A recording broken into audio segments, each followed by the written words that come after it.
think he's kind of a mouth. Oh, my gosh. What does that mean? He just says a bunch of stuff that I don't agree with. All right. I'm going to move on from this as fast as possible. Number 2. It's time to get you up to speed on all things sports. Yes! Yes! Yes! With plenty of nonsense in between. Oh, look! Here comes our fearless producer! Gwynn and Chris starts right now on 97.3 The Fan. Now we're ready. And finally a Friday. Welcome into Gwynn and Chris on San Diego's #1 sports talk station, 97.3 The Fan. Chris Ello, Tony Gwynn Jr. back in town after the late night home from Arizona, but well worth the ride after the Padres took down the Diamondbacks last night 5-1. We'll talk much about that. And getting ready to start a little homestand tonight against the first place Houston Astros. Matt Scraby is alongside here in the Bill House Studios. We know how. And Tony, definitely want to talk about the game last night because no less than AJ Cassavell wrote on MLB.com that was the most important win of the season up until now. He may not be wrong, considering where you could be. You know, you lose that game, you're 3 back of the wild card. But you win it, you're 1 back, and you're even in the season series coming home. So, you know, I did get a feel. All the games mean a lot. Tonight's is like the next really important one, but that had a little extra last night, I thought. And I think they kind of managed it that way, too. I think it was funny to watch AJ Cassavell try to get Craig Stammen. Oh, he was trying to get him to admit it? Try to get him to go along with this yesterday. It was funny. Like, the scrum ended after he asked the question. He didn't quite get the response he was looking for. Yeah. So, you know, the scrum kind of breaks up. AJ hangs around, and so he kind of prods him a little bit more and puts it in a basketball metaphor because Stam is a big basketball guy. And Stam was like, yeah, no, listen, I get it. It's definitely a big game. But I think, and I said this yesterday, as a manager, he's having to thread the needle of this being an important game because it could have tiebreaker implications. Right. But it also being August 6th with 40-plus games left. So he has to obviously put this in a way for his players because the flip side is if you go out, you make this a big deal, you go out and lose. That's right. Then what? Yeah. Then what? And so That's right.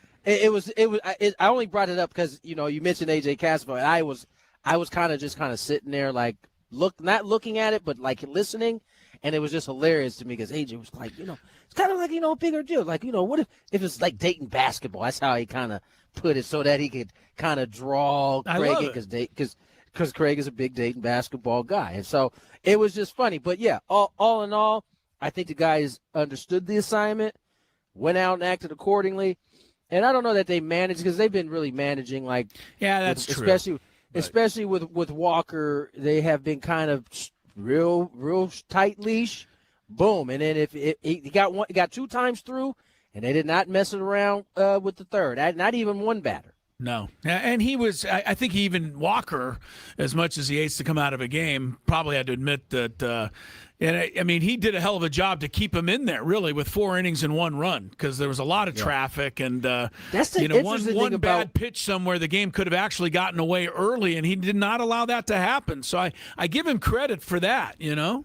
That's the interesting thing about Walker. He may only give you 4 and some change, 5, but a lot of times it is just 1 run that he's given up. He's had a couple of those where it's been none. So I think the team is they understand what on those days when Walk's up, and you know, it looks like Vasquez for now is going to be the one that enters back into the rotation when those 2 guys are up. I think for the time being, everybody's going to be high alert. I think the Padres are going to be willing to let them go longer if they show the things they need to, but if they aren't, they're not going to hesitate. I think Greg has been on that for a couple weeks now. Yeah, first inning, he had 2 on, 2 out. He got Nootbaar. Third inning, bases loaded, 2 out. By the way, you know, people don't want to give Bogarts a whole lot of credit. But he made a hell of a play to knock down that sharp pit ball by Nootbaar, save a run in the third inning, and then Buehler got out of it by getting Arenado with the bases loaded. And I think that was a 3-ball count, too. Came up with a double play from Waldschmidt in the fourth inning. So, yeah, I thought Buehler was a big part of that last night, but the bullpen gets the headlines because they just go 5 shutties. And, it was just smooth as, knife through butter. Love to watch it. And I don't know. Go ahead. Real quick, you can see how much of a difference having Jeremiah back. Yeah. Because now it's way easier to put together 4-5 innings of bullpen work when you have, and just think when Adam is healthy, he comes back in September. That's another one. Now you got the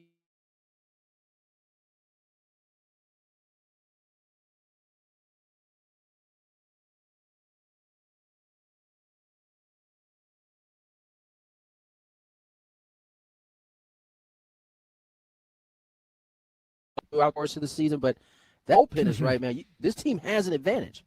Is it possible, and this is going to be a crazy question maybe to some, but as sure of a thing as Mason Miller was in April and May, and he's still almost a sure thing now, let's be honest, is Adrian Morejon almost on the same level now? I really feel comfy when he gets into the game right now, Tony. And I know Moreno got him for a base hit. Moreno's a good hitter, let's be honest. But he struck out the rest of those guys, blew them away. And, he's really, people have said, they can afford to trade, Morejon because you got the rest of them. You couldn't afford to trade this guy because he's lights out right now. Yeah, no, I think I don't know. He's quite Mason's level, but he's up there. That changeup he's throwing that looks like a slider at times. That's not fair. It's dumb. It's absolutely it's dumb. And he's I just think what I do think has happened is he's moved himself into the setup role. Yeah, for the last 2 years, Adrian has kind of been the Swiss Army guy. Like, we can use him in the 6th. We can use him in a big spot in the 5th with a bunch of lefties. If we need him to close, we can get him. We need to give Mason a day. We can do that. Yeah. But he seems to have kind of moved from you can use me in any of those to we're going to use you in the 8th unless there's a big spot coming up because we're going to let you set up Mason. Well, it was a good win. 5-1 was the final. And I say another thing that sticks out to me about the win last night, Tony, and you know how I like the little things in baseball, and I know you do too. Yep. First 3 runs of the game last night were all scored on outs. Manny, a double play, got a run in. Situational. Yes, thank you. Manny, ground ball, got a run in. Sacrifice fly, got the 3rd run in. We were talking about that yesterday. Situational hitting needs to be better. It was good last night, good enough, right, to get runs home. Yeah. That's how they got the runs. They didn't have a big, blowout inning. They kind of manufactured. They did it with no homers in yesterday's ball game. You had a couple terrific bunts by Renifo. They did a lot of the execution things, right? And they did it throughout the game. That was the cool part, right? They scored a couple times early, a couple innings went by. They added another one and added another one and it was next thing you know they had a five runs up on the board. So they get to 5, they're going to win all those games. I'll be honest with you, and I don't have the stat because I don't. They get to 4, they're going to win. That's what I was going to say. I don't look at analytics, but you win 5 or score 5 runs, you win 80% of the time, I think, generally. And I bet you that number's higher when it's the Padres. All right, we're excited for a lot of reasons. It's Friday, and we're home, and the Padres are in town, and we got Robbie Ray's going to make his debut tonight. So there's a lot of good stuff to talk about. But very rarely do any of us, Tony, other than when I, get to chat with Scraby on the side here, but very rarely do any of us get to talk to somebody who's the best in the business at what they do. And we just got to, because Mason Miller's going to be our Friar Friday guest today, and we're going to have that for you in a little bit. But, this guy, incredible, so fun to watch. When he threw the last, was it slider last night? Yeah. Who was the final hitter? Right-handed hitter was the last hitter. Sorry? Mr. Snappy?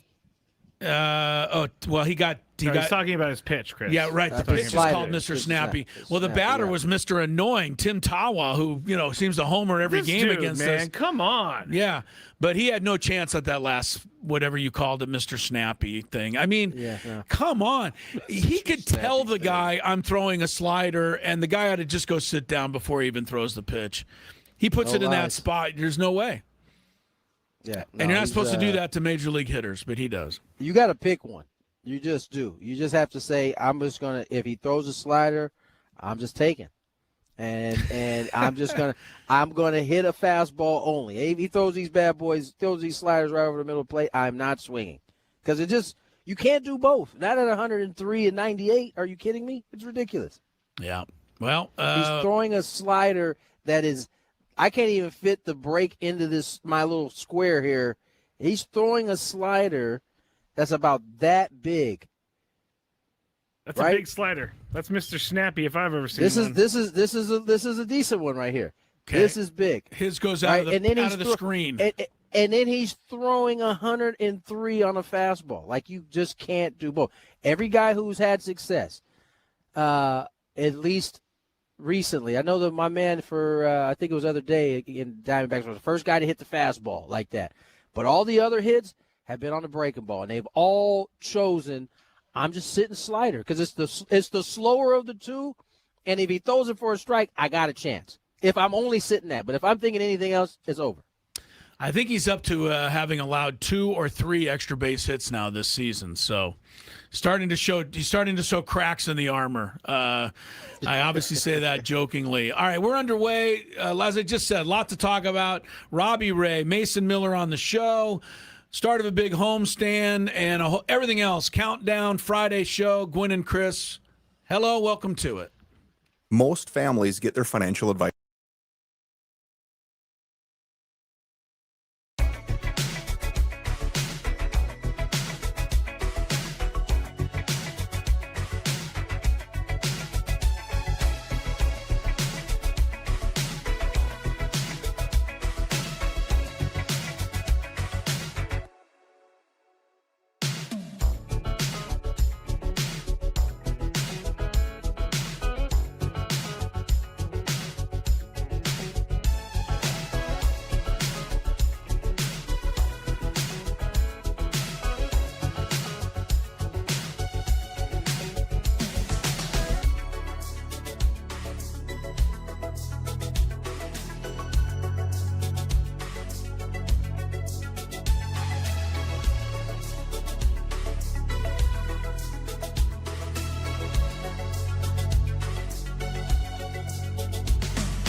Padres back at Petco Park tonight, Friday night, which means City Connect 2.0 in the building.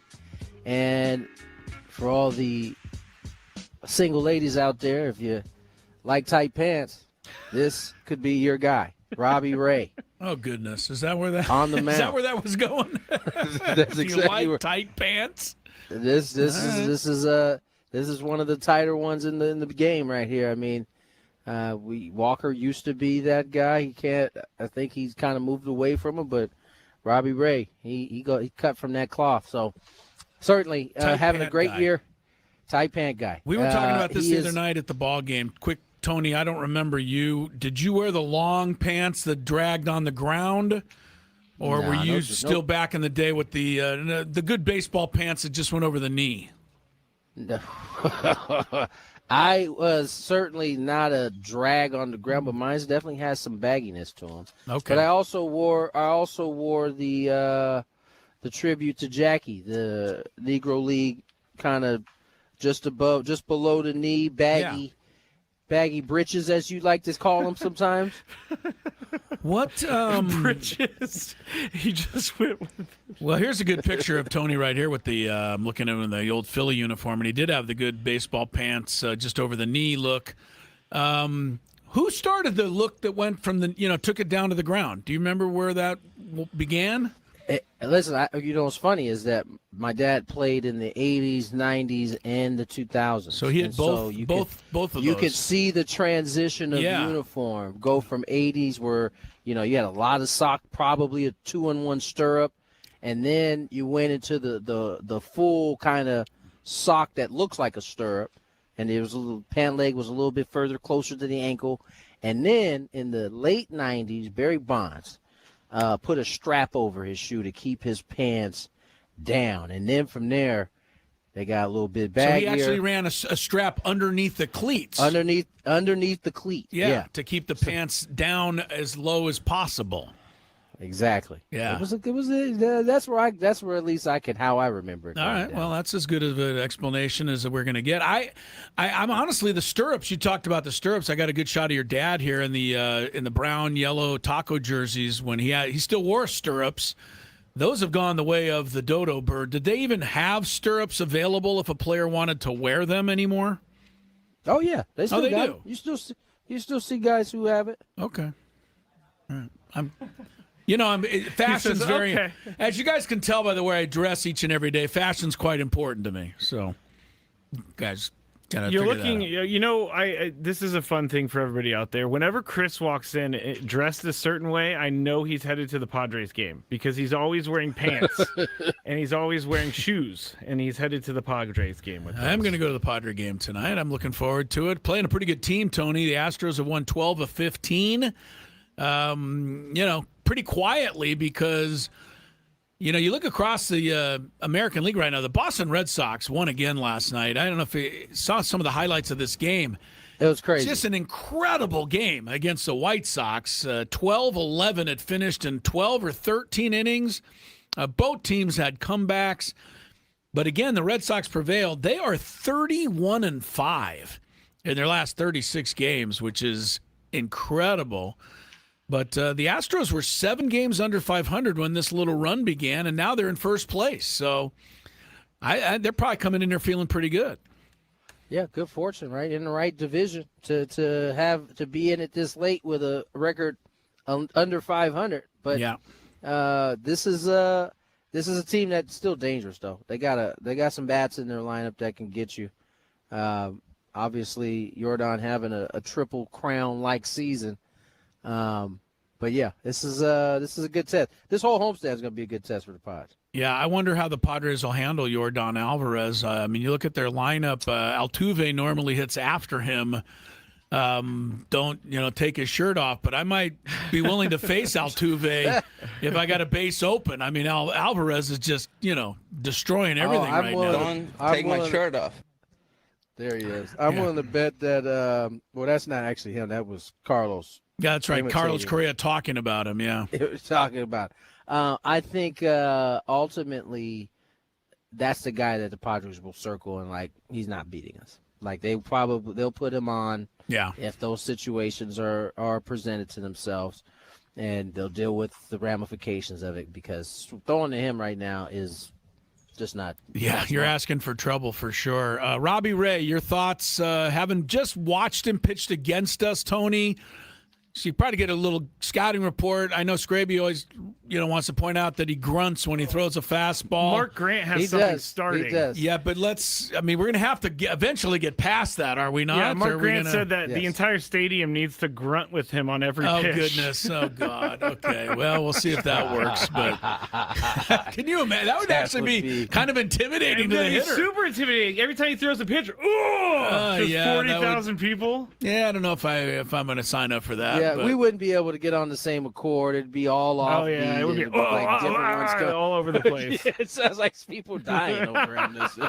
Although rhythmic clapping people seem to get on the same page, strangely. Yeah, that is clapping strange. is a rhythm thing, though, so it's a little bit easier. You can kind of get into a clapping rhythm. And even that is a little questionable at times when you're in these stadiums. You can just tell you. And then you got the people who don't know when to end the clap. I just want to say, though, let's not be too critical of the fans. They can also usually put together a wave, if need be, not all fans.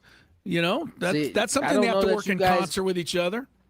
Yeah, I don't know if you guys are paying attention at the beginning. I know you guys see the end results of the wave. You're not watching as they have to jump start it like 16 times before it actually gets going. Yeah, you know there's always like 3 people just really trying to get it going. Right, and that's really the only times it happens faster is when you got like 3 people running in like the middle part of the concourse trying to get everybody to put their hands up. That's how it works. I remember sitting in the press box one time, and there was this drunk guy in front of us, and he was so excited about the wave, and he kept turning around because none of us would do the wave in the press box because you're not really supposed to do crazy things like that. He wanted us to do. Why aren't you guys doing the wave? And we're like, we're in the press box. We're not supposed to. He's like, come on, do the wave. It was great. It was actually kind of funny. Tell the guy to calm down a little bit. Well, he was intoxicated, and he was feeling intoxicated. One thing we can also look forward to now. Well, talk about Robbie Ray, the pitcher, though, Tony. Before we move on, what are we looking for tonight? Good fastball. Pitches at the top of the zone with it. Very, at least this season, pretty consistent with his secondary stuff. He just competes, man. He four-seamer, slider, change up, sinker, curve. And he distributes them, pretty evenly. 35%, 25%, 17%, 13%, 11%. Wow, okay. But about 93 average, top out 95. He'll reach back 96 every once in a while, but he's just a good pitcher. And he's a dude who eats innings. Like, he's one of them cats that if he's giving up 3 or 4, he's still going to get you through 5 and some more if you allow him to. So, if you're looking for former Padres to keep an eye on tonight, one you'll certainly recall is their closer.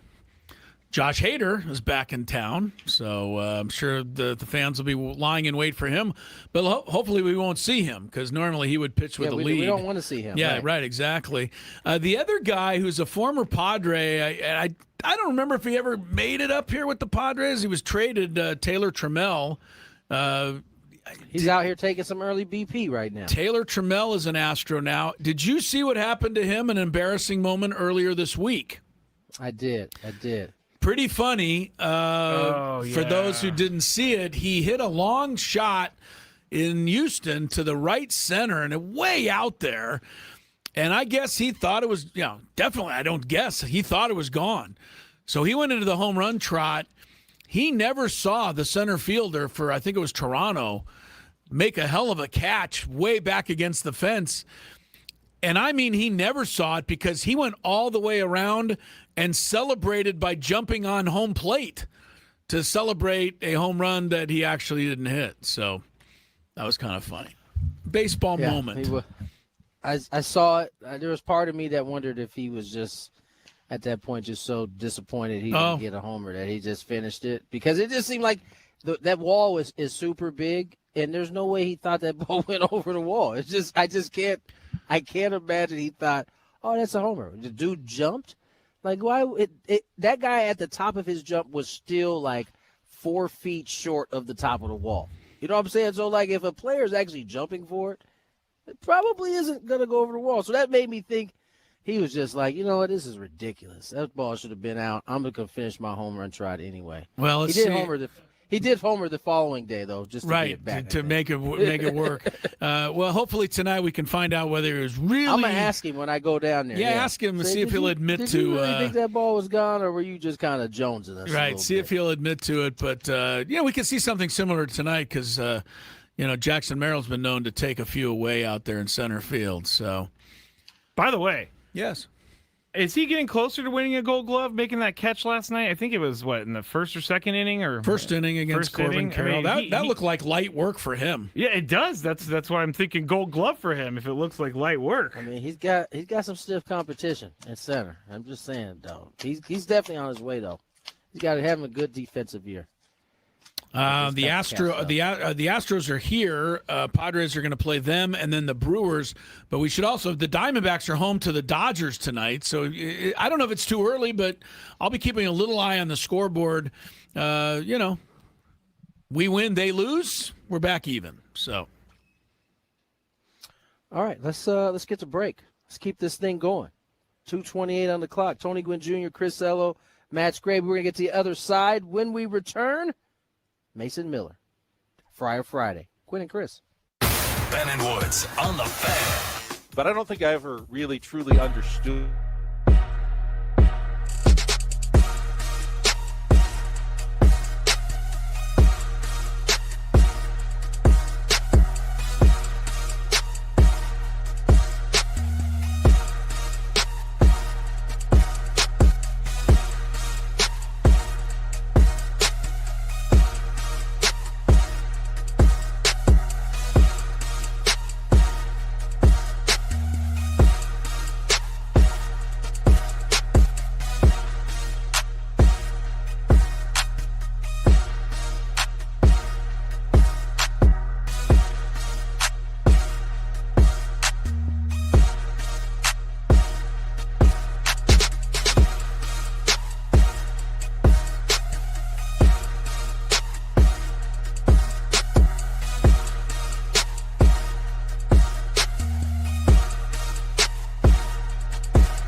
That is bad news for opposing hitters. As we welcome you back to Gwynn and Chris, 2:34 is the time. Chris Ello and Tony Gwynn Jr. Tony's down at Petco Park tonight. Padres and Mason Miller hosting the Houston Astros, kicking off a 6-game homestand. Astros, don't forget the rest of the schedule this weekend. Tomorrow's game is at 4:15, and Sunday it is the Sunday night game at 5:20 p.m. So make a note of that if you're planning to come on out the rest of the weekend. Monday, another first-place team comes in, the Milwaukee Brewers, to start a 3-game series. But Mason Miller is our going to be our Friar Friday guest here. And, Tony, so many different ways to talk about, how incredible this guy is and, what he's accomplished this year. And, I think of, the fact that he's given up, I think, 2 doubles the entire season, and that's it.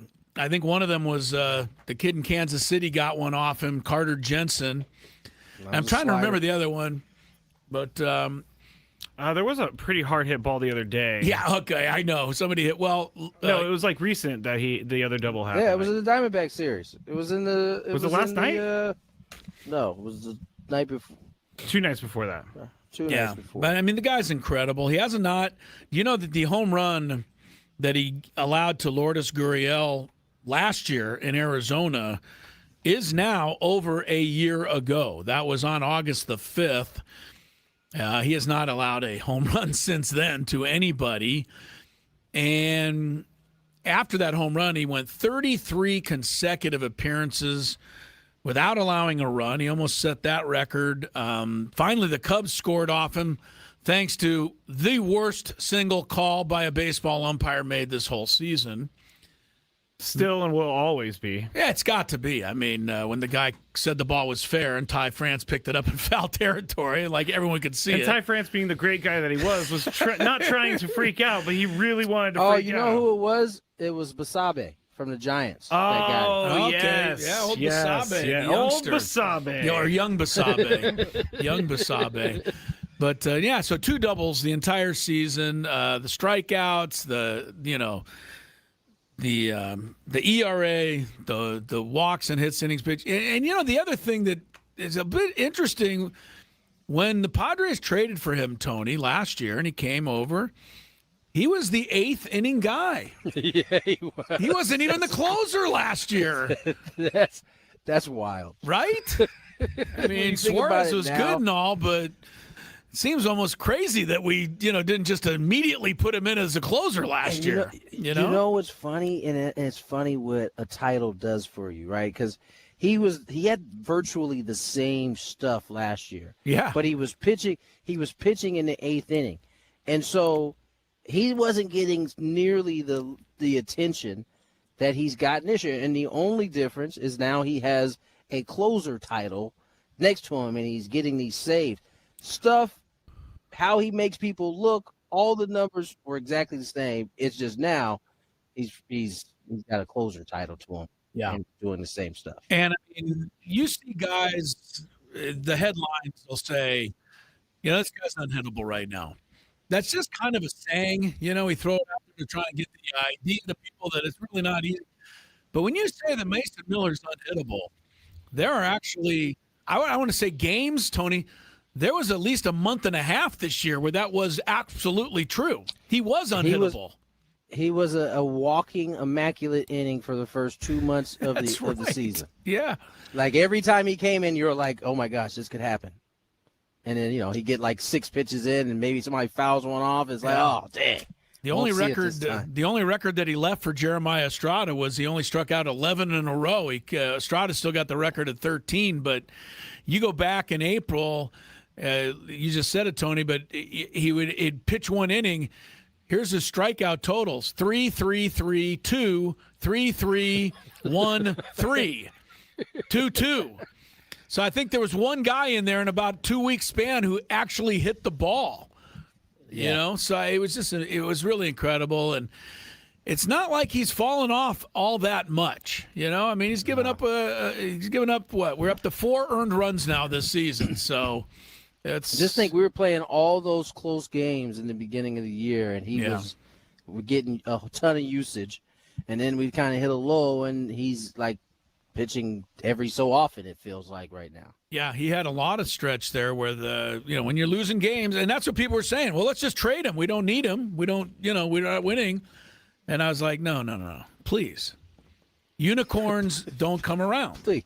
No, they don't. They don't. So just let's keep this guy, and I'm so glad that they did. I genuinely feel like there's a weight lifted, it sounds like, in his voice in regards to the trade deadline, because that's got to be. The trade deadline, it sucks. It does. Sucks. For guys that are in it, for us, it's fun. Oh, look at these rumors of this guy going in. For him, he's like, oh, no, now I got to find a new place to live. Well, he also gets asked about it every time he turns around. That's true. Right, Tony? No doubt. No doubt. I think he, you could definitely hear the kind of weight off his shoulders that now that it's gone. But, that is the life for dudes of his caliber until they get to free agency. He's forever going to be someone that is brought up with a chance to be moved because he's not, he's still controllable. And those are the valuable pieces that are out there. But not this year. Sorry. Sorry. Can't have him. Did you read that Adrian Morejon thanked AJ Preller for not trading him? Why not? I can only awesome. imagine Should like be the allowed weight to do on his shoulders, right? Like, because people were talking like it was a foregone conclusion he was going to be out of here, and so he's in today's guys. You can't believe a player if they say they don't read anything, they don't know anything. Like it's everywhere. You cannot hide from it. You knew he knew, and it probably was just as much of a weight off his shoulder as it was for Mason. Yeah, maybe even more. Yeah, I was going to say that for somebody like Mason Miller or Morejon, there really isn't that feeling of, well, it's pretty cool that they're talking about me and they think I'm so good that everybody wants me. You know what I mean? Like that, although that would be, if everybody was clamoring for you, you might think that feels good. But I think in their case, it's not what they're after. And there's the other thing. If those two guys were unhappy, okay, maybe it's different. But it's a whole other thing when you're happy where you are and your name is being talked about. Because on the one side, yes, that one team does want you, but if it's true, that means the team that you are actually happiest with, they don't want you. That probably puts you in a weird place, honestly. Yeah, I didn't even think about it like that. Like, you know what I'm saying? It's like the place I am like thriving in and really enjoying myself. I get to come to work every day. They may not actually want me. They might want to send me somewhere else. Oh. Feels like what I do every single day when I come into work. They might not actually want me. And then Chris goes, scrappy. Well, I'll be honest, I was just going to say, if we could ever find somebody who would take you, I'd be happy to work something out. Would? Yeah, let's do a little trade. As a matter of fact, I've been calling around for the last few months. Yeah? Can't seem to get any interest out there. What markets have you shot me to? I'm starting on the East Coast. I'm moving you as far away as possible. Far away. No. I've thought about this before. If I ever say got a job on the East Coast for radio, it would be really, really hard for me to go there because of the time change and the sports time change. It does throw you off. It is brutal. I live in Cincinnati. Having the 49ers game start at 11 p.m. East Coast time when they do those double headers is bad. Sorry about that, East Coast. That's the one advantage the West Coast has, and the only advantage. Believe me. One last thing before we give you our interview with Mason Miller. If you're looking for one of the most sure things in sports, bet that when Mason Miller comes into a game, he will get at least one strikeout, normally more, but he has now struck out a batter in 12 consecutive appearances. And I'm looking through his appearances this year, Tony. I'm only seeing 5 times this year, and he's been in 46 games. Only 5 times has he not strike at least one guy out. This guy makes sense. If you watch him swing, it makes sense. This guy is good. Or throw, excuse me. Yeah, this guy is good, and Tony and I were lucky enough to chat with him. Friar Friday doesn't get a whole lot better than this. We're joined by Padres closer Mason Miller, the Reaper himself, has stepped into our Friar Friday focus. And I would start with this, Mason, straight up. How happy are you that the trade deadline is over, or did you want to answer some more questions about it? No, I had a feeling this was going to be one of the first ones. But yeah, I'm happy that it's over. Happy that I'm staying in San Diego. I think that goes for a lot of guys too. You know, it's just a kind of a whirlwind of times, and once it's over, then you can settle in and kind of ride out these last 2 months and focus on what's important. And that's the on-field play. Mason, I'm intrigued to kind of hear your answer on this. I mean, you've gone in stretches where you've been used a lot. You know, it's been a 4-out save here, and then maybe some back-to-backs.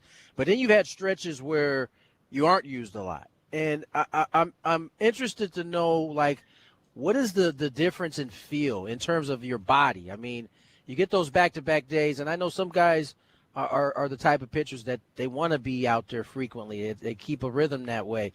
But when you're managing kind of having these spells when you're not getting a chance to pitch, how does that go for you? Yeah, it's kind of the ebbs and flows of the season. You know, I don't get the luxury of being an everyday player, but more often than not, if I'm getting used more, that means we're playing well, so that's a good sign, and do a good job of managing my workload and days off, and that goes for other guys in the bullpen too. You know, they just kind of look at your workload, look at how your body's feeling, look at the time of the year, look at who we're playing, and kind of decide. And, you know, you could say you're available and the situation doesn't dictate it that day anyways. So, you know, just taking it one day at a time and being smart.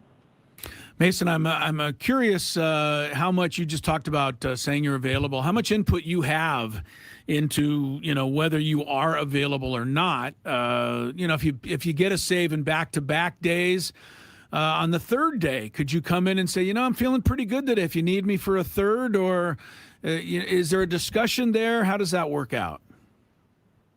Yeah, I've pitched 3 days in a row this year, and I've been available to pitch 3 times in a row a couple of times as well. And there's also been times where I've had longer outings in those two innings, or 2 days, and there's been times where I haven't been available. So it's guys constant communication, and that's the best thing that we can do is just be honest with each other.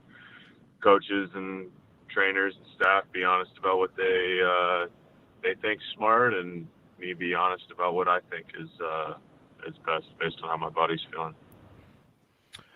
Mason Miller joins us here, Padres closer for Friar Friday. And Mason, obviously your fastball slider mix is probably the best in the biz. We've seen you make some big league hitters look foolish, but you have occasionally toyed around with the changeup. You'll mix it in every once in a while when it's the right lead or the right spot for it. How is the changeup coming along for you? Is it do you feel like it's moving in a direction where you could start adding it, you know, at some point? I feel confident throwing it, yeah, but it's, like you said, hard to go away from my 2 best offerings.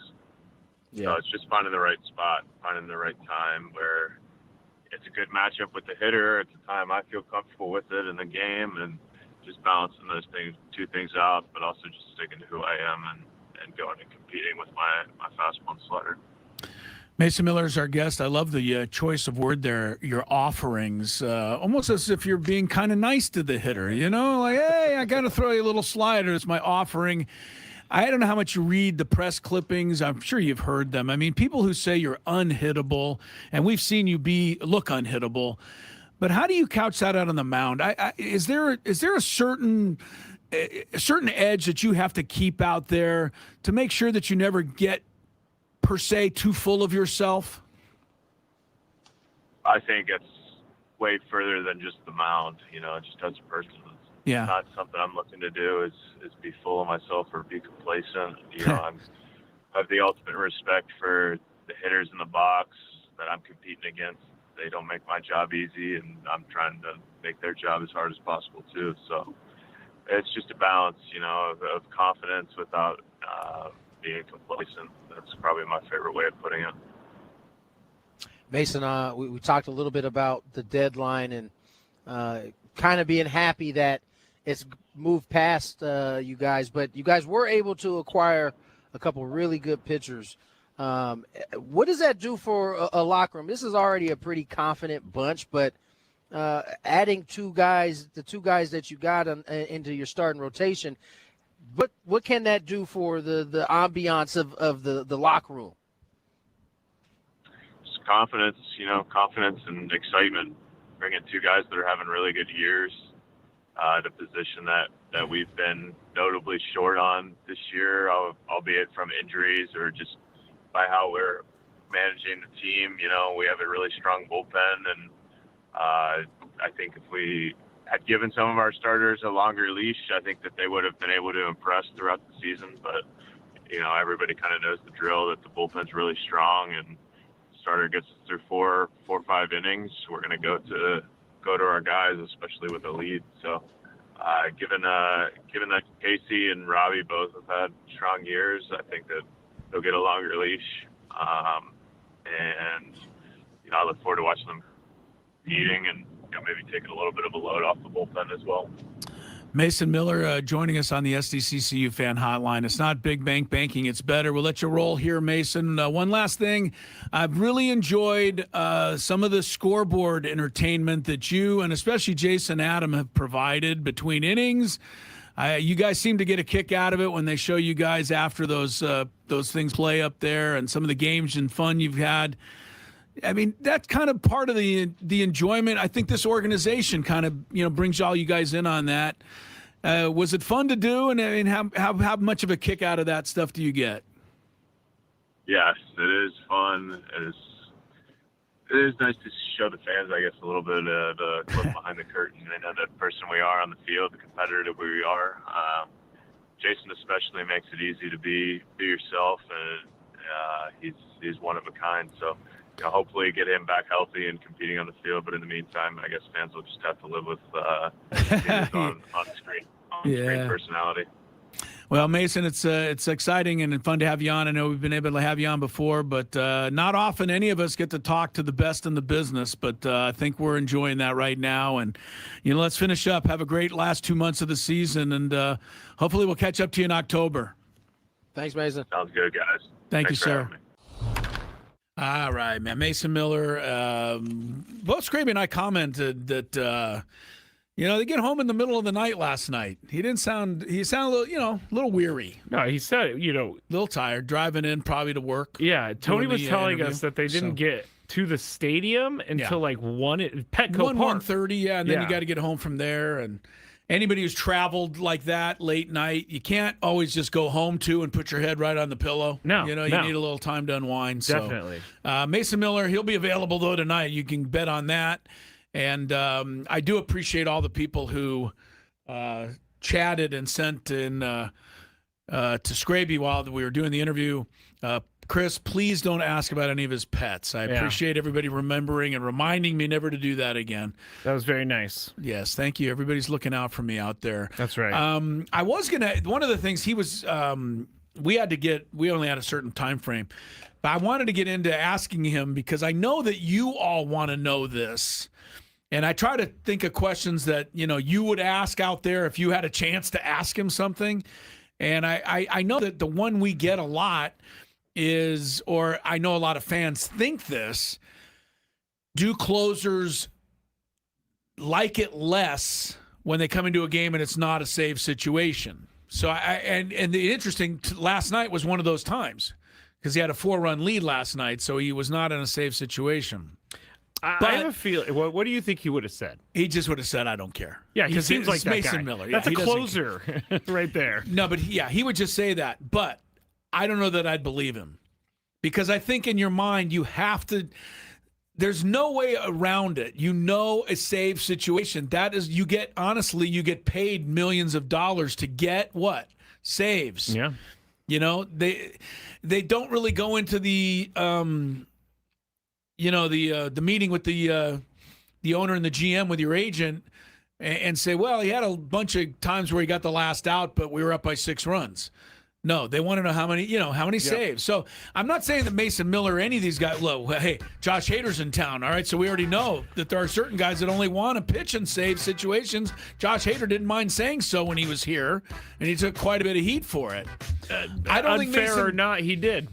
what? I said unfair or not, he did. Yeah, and I don't think Mason Miller does care, but I also think it's got to be something that you would think about. You know that it's not a safe situation as opposed to it is. Yeah. And I know Trevor, I don't think he ever admitted to it, but it's something you're aware of, certainly. Anyway. Because I could see them coming into a game like with a 5-run lead and be like, oh, this is easy. Yeah, well, I'm not protecting a 1-run that's why lead. I asked him in the interview if you noticed about, people say you're unhittable, but you can't think that way. Yeah, and he sure. said he's very careful not to think that way. All right, hour number 2 is coming up, Daily Gambit. And we got a good countdown coming up later, Big 5. It's all ahead. Gwynn and Chris.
Tony Gwynn Jr. heading down to visit with Craig Stammen and players to get ready for his broadcast. He and Jesse Agler have the call. Speaking of calls, I know you're going to look this up for us because I want everybody to hear Mike Tirico call the winning touchdown in the Hall of Fame football game last night. Honestly, one of the most exciting games in the history of football that just didn't mean anything. You know what I mean? Like, he called it, though, like it was one for the ages. You know what? I'm going to support him. You're supporting him on I'm this, actually huh? going to cheer for him in this moment because he took it seriously. And that's all I can ask for him. But that's not something to take serious. Right, it's a stupid game. Hear it. Oh, you have it? Hey. It is a stupid game. Hey. Stupid? Soft pass. Quarterback ball and have a chance. Game on the line. King, he's going to step up. Pumps, runs, goal line. Is he in? Yes! Carolina wins! Gaines King. King of the night. Oh, I was going to say, where is he going with this? Is he going? He's got to go with King. And he said, King of the night. The quarterback's name is King. Yeah, he's he's King of the gotta go night. with King. It was the last play of the game. Carolina beat Arizona in the great Hall of Fame game, 33-30. It was, you're right, for a game that if you're going to sit and watch it, it might as well be fun and close. So for those of you that did sit and watch it, you were rewarded with a classic call by Mike Tirico. My favorite broadcaster. Oh, yeah? Yeah, he and Joe Tessitore kind of sit in the same booth as far as I'm concerned. But I digress, Scraby, because Showtime. Thank you, Joe. And it is time for us to go to the Daily Gambit, which is our version of 3 o'clock hour showtime. Do you like money? I think about money a lot. Do you like money without doing anything? Winning. Do you want to make money while watching sports? I think Washington is immortal luck. Washington. Woohoo! If you answered yes, this is your segment. Just don't blame us when you lose. Nothing is ever your fault. It's your game. Take it. Gwynn and Chris go through the top bets of the day in The Daily Gambit on 97.3 The Fan. Daily Gambit is our daily sports betting segment here on Gwynn and Chris. Please, everybody, gamble responsibly. We do have some bets that we made last night, so we'll get into it. Chris and I are broadcasting live from the Bill House Studios, where we know how. And the Padres knew how last night, Chris. They were minus 1.5 on the run line against the Diamondbacks. We both went Padres. They won 5-1.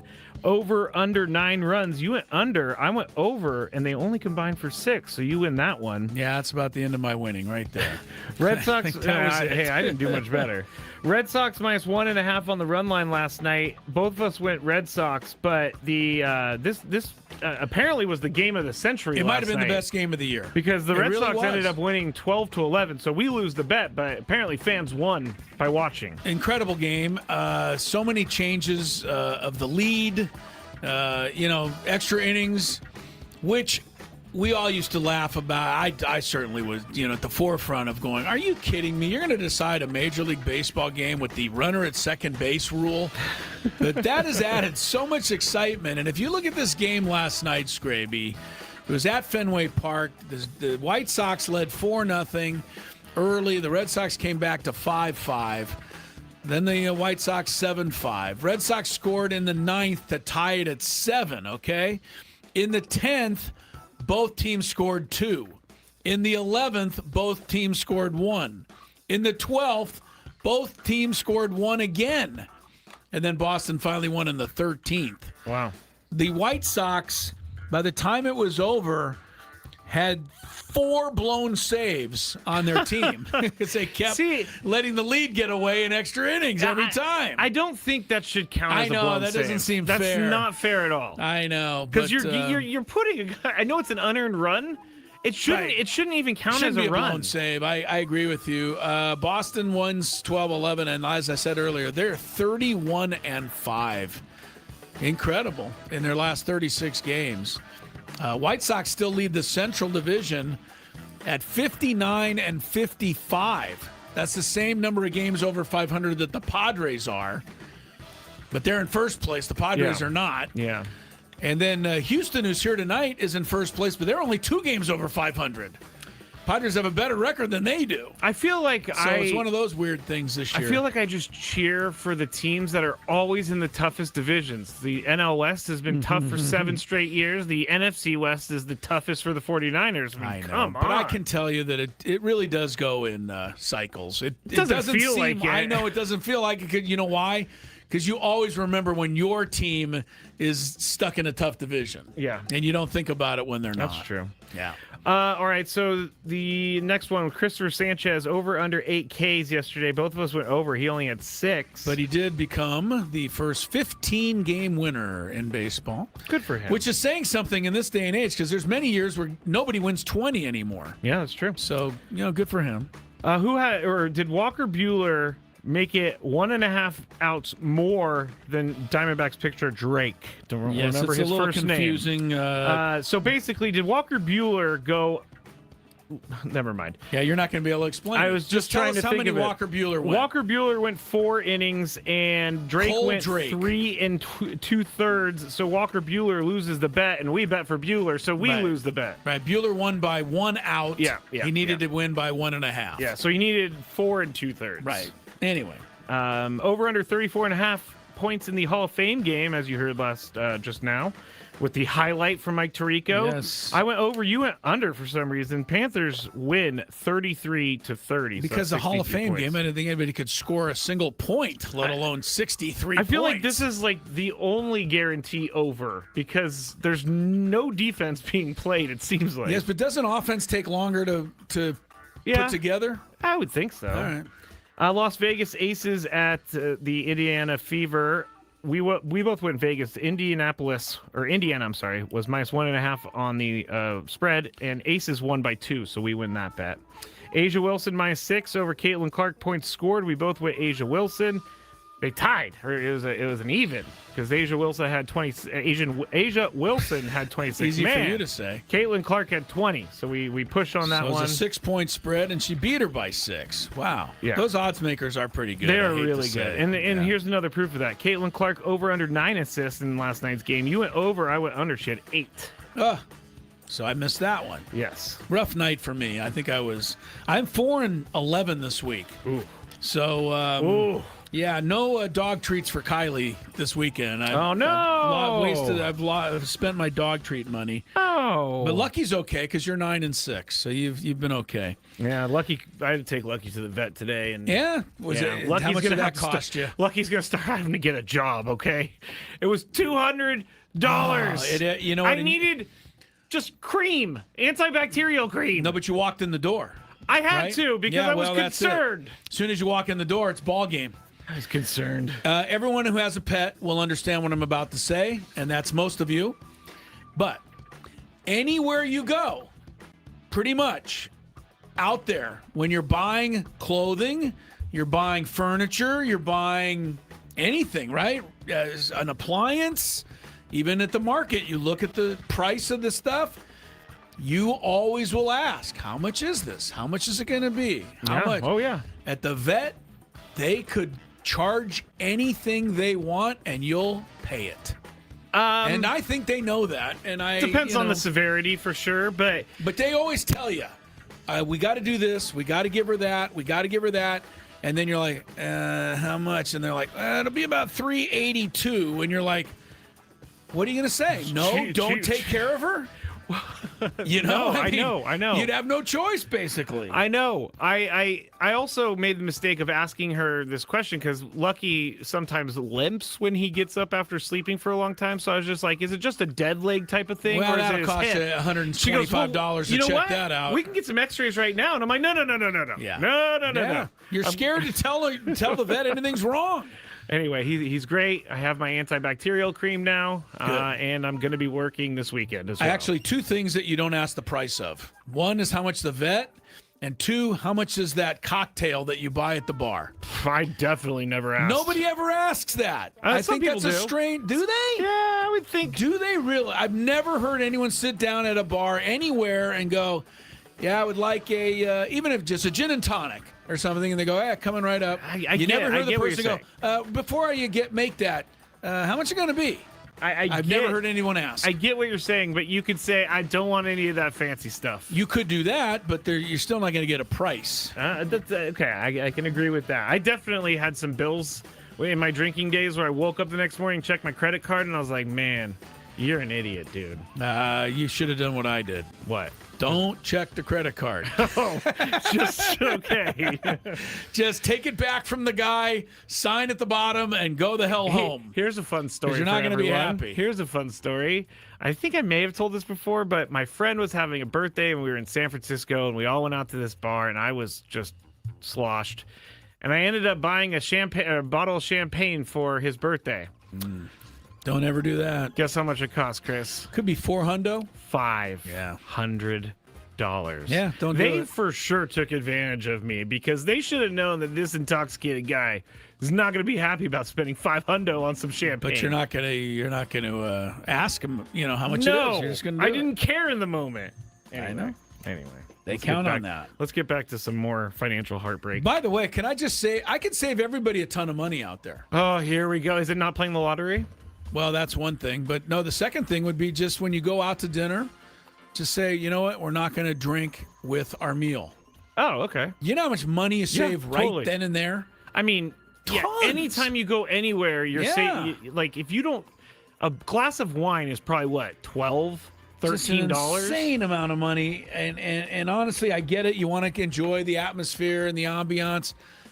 I don't even know that that's worth, $12 for something that probably should cost you $1.50. Here's something else funny about this is the last one, I promise. Okay. But just about that, I went on a date with a girl like right when I got sober, and she ordered a drink, and I saw the bill and I asked her to pay for it because it was like a $28 drink. I was like, I'm sorry. One last thing I'll say. I wasn't drinking alcohol. One thing I'll say last about the alcohol, and most of our friends, 99% of our friends are really good on this, but neither Lori and I really do drink when we go out. I don't drink it anyway, but most of the times we go with another couple, they'll have drinks. If the bill comes and they don't at least offer not to split 50-50, I take note of that. Oh, for sure. For sure. They should always. I'm not paying for your drink. Yeah, but I just go 50-50 because I think it's the thing to do. But all right, we got to take a break. Then we'll get today's bets hold when on. we come. What? Oh, do you what? No, the computer. I got to get Adam on the line. The computer keeps breaking on me. The computer's wigging out on you over there. It just keeps shutting down. I'm sorry to hear the program, that. so we can't go to break because I have no you can't way even of get us getting to break. break. Does this mean we could be on the air like all night? Maybe. So like I'll be at like 5:42. We won't be able to take a break. So Sammy will just have to I'll just have to throw it to him. I guess so. With no break you know what? before the pregame show. Last time this happened, they set something up on my other computer to help me with this. So should we all just kind of? Do you need me to come over there and help you? No. I mean, obviously, you're having problems. You blame them all on me, but it's actually. It's not me. Well, I couldn't go over there and help you anyway. So. Well, it just when you click chance. the program and it says failed to initialize, it's never a good sign. I don't know what that means, but it can't be good. It's not. So, Adam, if you're listening, help. I was gonna show. We should should just keep going with the bets until I figure this out. All right, so you're done recapping. Yes. Okay, you're 9-6 on 4-11. Astros are favored tonight. How do you like that? I don't. What? Huh? Astros have won 12 of their last 15. They're playing well. They have the nod. I'll go with Padres. Ronel Blanco is the pitcher for the Astros tonight. He's a right-hander.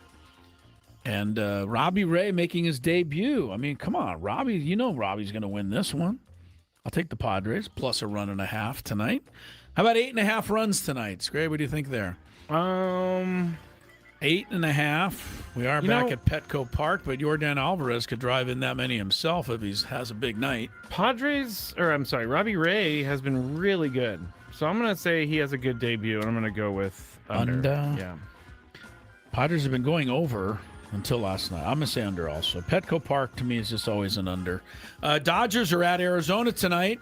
Play a little scoreboard. Dodgers have lost 6 in a row. Most Padre fans hope they actually end that streak tonight, which is weird. We don't normally root for the Dodgers, but I think that's the way to go. It is. So I will take the Dodgers. Sasaki's pitching against Merrill Kelly. And Merrill Kelly has had a tough year. So I'm going to go with the Dodgers to break out of their slump. Minus 1.5. I can't believe I'm saying this, but yeah, I'll go with the Dodgers because we need the Diamondbacks to lose. We do. Boston Red Sox, we keep talking about how hot they are. Well, tonight, worlds collide, Scraby. Red Sox won 8 in a row. Athletics have lost 8 in a row. Ooh. They go head-to-head tonight at Fenway Park. I actually thought this might be a 2.5-run spread, but it's not. It's only 1.5. Taking the Red Sox or to the Athletics. Stop the streak. Again, this is a Boston team that already has had a 15-game win streak this year. They're hot. Yeah, I'm going to go with the Red Sox. It just doesn't seem to make a lot of sense to bet on the Athletics here. And I'm not going to. I was going to say, are you going to? Braves have also won 8 in a row. Don't look now. They're at Yankee Stadium tonight. Good matchup. Max Fried pitching for New York. He was a Brave, right? Yeah, he was a Brave for sure. Yeah. Max Fried, Tyler Mahle makes his Braves debut. Braves winning streak is about to end with Tyler Mahle. I'll take the Yankees here. And the red hot George Lombard probably doing some more damage. Who's favored? I'm sorry. Yankees by 1.5. Yeah, I'll go with the Yankees as well. You're going Yankees? Yeah, why not? Break the streak. All right, Sasaki's pitching for the Dodgers. Robbie Ray for the Padres. Sasaki -1 strikeout versus Robbie Ray. Had to like that one. I'm creative on some of these. You got to give me credit. I'll give you credit. Thank you. Who are you going with? Sasaki, I'm going to go with Robbie Ray. Wouldn't it be something if Mark Grant could actually make everyone grunt? I would love that, actually. Just for one game, maybe. I mean, one game. It would be something crazy, but I'd get into it, I think. I might be too. I'm not going to lie. All right, so if you're out there and you're going to the game tonight, remember, Mark Grant, we love, he's trying to get everybody to grunt along with Robbie Ray when he throws pitches. I think it's pretty funny, but it would be something. It would be intimidating as hell, wouldn't it? If 40,000 people grunted? Yeah. Maybe we only do it like on a 2-strike pitch. You know, we don't do it every pitch. That would be overkill. Yeah, every pitch is a little overkill. That might be overkill. But like on important pitches, everybody just get together and do the grunt. So I'm saying, yeah, every 2.5. Okay, we're nuts. We absolutely are nuts. Speaking of Yordan Alvarez, runs, hits, RBIs tonight, 3. Over or under? Yordan Alvarez having the year of years. 3, huh? 3. Over, under. Scrabe, what you got? You know what? Well, you're really thinking this one through. Under. Padres control him tonight. I'm going to say under for the reason that a walk is not any of those things. And I do think the Padres will pitch around him. They should. Cannot let him beat you. All right. This is a strange one. I thought we'd try it. Pete Crow Armstrong for the Cubs. You know how much I love him. Over or under 4.5 home runs. I'm joking, but I mean, this guy's gonna probably do it. You know, he's driving me crazy. He's gonna be the first guy to hit 5 home runs in a game. Every night he does something. He does. It's really annoying. Finally, yesterday, he doesn't hit the home run, but he does steal third and come home on a wild throw. Every game, Pete Crow Armstrong had it with this guy, Scraby. All right, can we go to break? We're way past. We're way past tonight. I didn't know if we. No, we're still broken, but I'm gonna piece it together. So let's go to break. Let's try to get there. Yes. From the 97.3 The Fan Traffic Center, here's your latest traffic update. Start your ride into the weekend with a couple of problems on the northbound 163. What are we doing, guys? Tony, you care to, Tony, I don't know where Tony went. Because Tony, I see the corner of his room. Oh, well, hopefully he'll be back shortly. Harbaugh. I'm not sure where he went. I might text him to see if he's okay here in a second. Hope he didn't. Yeah. Did you think he fell in the shower or Well, I hope he something? didn't meet with foul play. You think he met with foul play in our commercial break? I don't know. I mean, he is in New York City. So. He's in New York City. It could be, you never know. All right, we'll just go forward. We're just going to go forward without Tony. I'm sure he'll rejoin us when he gets a moment. Everybody stare at that box in the top right corner because it's just the corner of his room. I'm going to look now. I'm kind of intrigued. Oh, someone says maybe he's in the bathroom. I don't know. He's been known to go there. As have all of us, frankly, but him more than most. Over under, Tony just forgot that he was doing the show. That's not nice. Yeah, so maybe that's what they're thinking. You know what just hit me, Chris? No.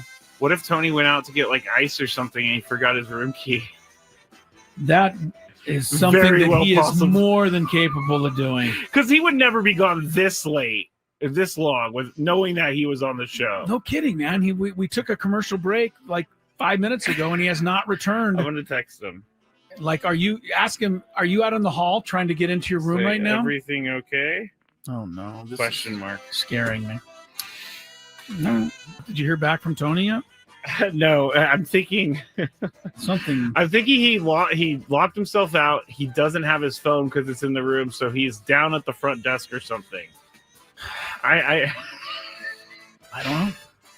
I'm sure there's a story in here somewhere. There's definitely got to be a air. story. Anyway. I was very concerned about Tony, and I took him off the screen because he's not back. I guarantee you he got locked out of his room. I don't think you're wrong, because that makes sense. But how far away is the lobby? Of course, the New York hotel, it could be one of those ones where you got to wait a while to get up to the... And he's just sitting in line.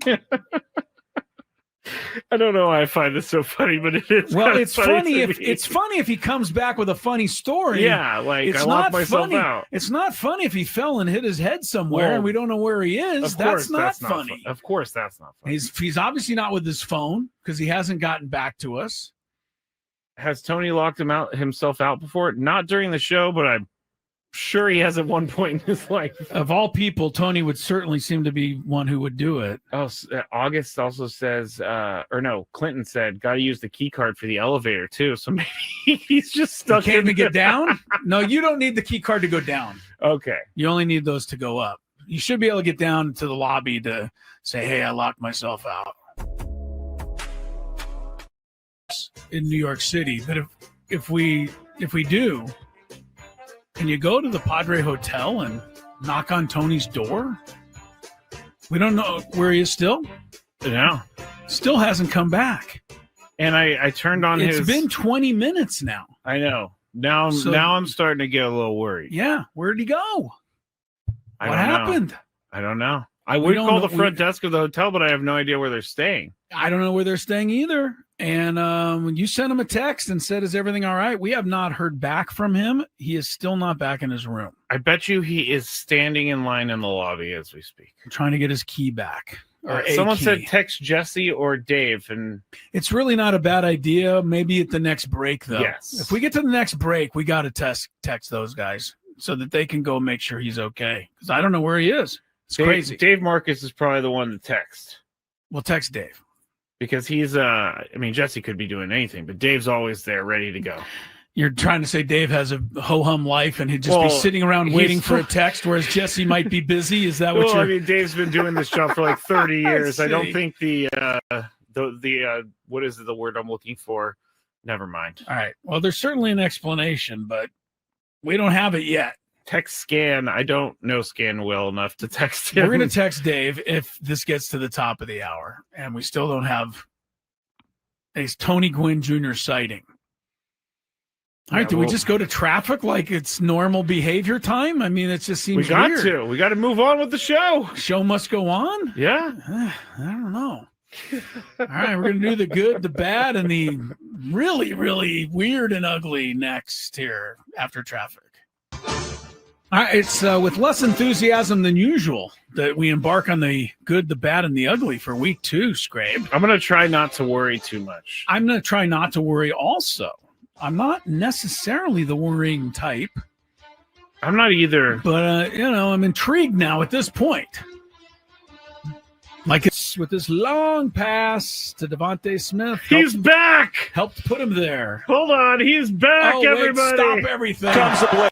I literally, we went to commercial break. I laid on the bed, and then I just fell asleep. He's back.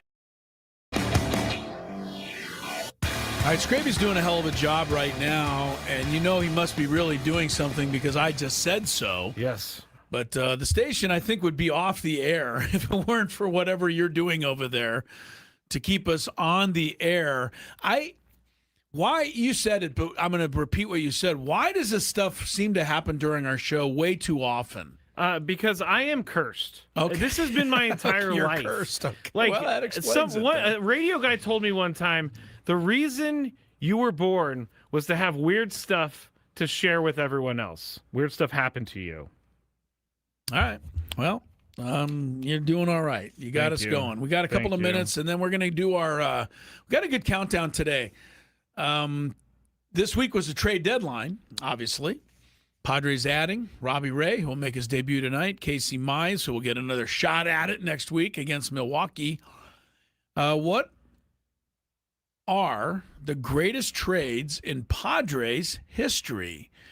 I'm gonna have to duck in a couple Major League Baseball trades. I'm gonna do 3 of Tony's. So Tony did some Padre trades? Yes, we talked about this because I was asking about it. So gave you me guys some. kind of did a. We're gonna have a hybrid list. A hybrid list for you. Yes. And I'm gonna do a Padre list for me. Correct. Think about it.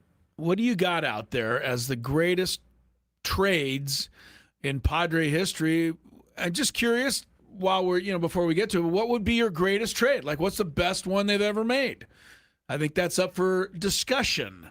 We will talk about it in our countdown, but tonight, you got a ball game to play. Ronel Blanco is going to be in trouble because he's going to face this lineup for the San Diego Padres. Uh-oh, that's right. You're over there doing everything by hand. Hold on. Trying to time it out. Hold on. You're holding on it. Yeah, you did it. I've never seen a celebration like that. You were just hit a button.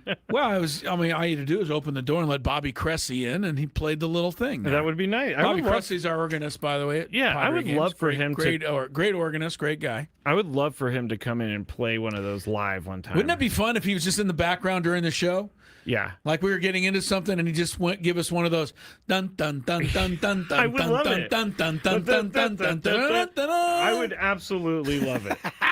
We need to make this happen. Now that I just said it, yeah, it seems like a hell of an idea. I don't know if Bobby would be willing to come in and actually play during the show one day, but that'd be hilarious. I actually think that he does come in for the Ben and Woods Christmas Spectacular show extravaganza. He's part of those things, yeah. And he so does maybe we could get him to do that. Yeah, that would be really funny. Yes, it would. Dun dun dun dun dun dun. Or when it's whenever I do something bad, it's. He would have to put that on a save button over there because, yeah. All right, go for the lineup. Fernando's leading off. He's in right field. Jake is at first base tonight. Manny's at third. Rengifo. This is the world of Luis Rengifo. This guy was cut by the Brewers like a month and a half ago because he was doing nothing.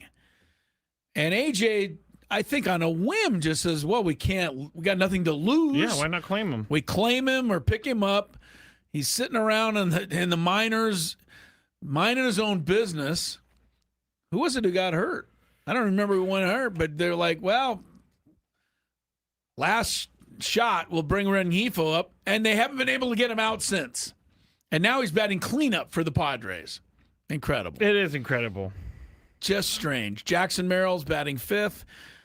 Quietly, maybe not so quietly, but Jackson really had a good second half. He's getting, he's not swinging, not swinging at balls. Tony said it. If he swings at strikes, he's tough. Tony's been saying for months. Yeah. Keep him inside the zone and he's good. But it's easier said than done. Like as a fan, you're like, what are you swinging at? But we're not standing in that box. It's not, as easy as we think. It's not. Yeah, Campusano's catching tonight. I'm gonna even give a pat on the shoulder pad lately to Freddie Fermin. He's actually coming up with some hits here and there, which wasn't happening for a long time. Yeah. Did anybody notice the Campusano caught game on not last night, so Wednesday night? Padres out of challenges in the third inning. Yeah, that was bad. What is the matter with us? Stop doing that. They're not going to. I know. It's going to drive me and you and probably a lot of fans crazy just the rest of the year. And don't ask Craig Stammen about it because he'll just say, well, we work on it. And I'm like, no, you can't work on it because there's no results of it getting any better. The ABS challenges in the playoffs are going to be so valuable. You can lose a series if you don't have one. You've got to bring one with you to the 7th, 8th, and 9th inning every game. You just have to. It has to happen. Gavin Sheets is DHing tonight. Xander's at short. And Sun Moon Song, who I never have a problem with, at least defensively, is batting ninth. Is at second base tonight. It is a night off for Ty France. Why? I know he's been playing lots of games. We got Luis Rengifo hitting cleanup. What are you worried about? All right, well, fair point, Chris. I mean, fair points. I mean, hell, the Astros have Yordan Alvarez, but we have Luis Rengifo. See, it's not even close. Where would this team be without Samad Taylor for like 3 weeks and Luis Rengifo for the past 3 weeks? Yeah, I just saw something today, by the way. If you're wondering, Samad very well could be back next week.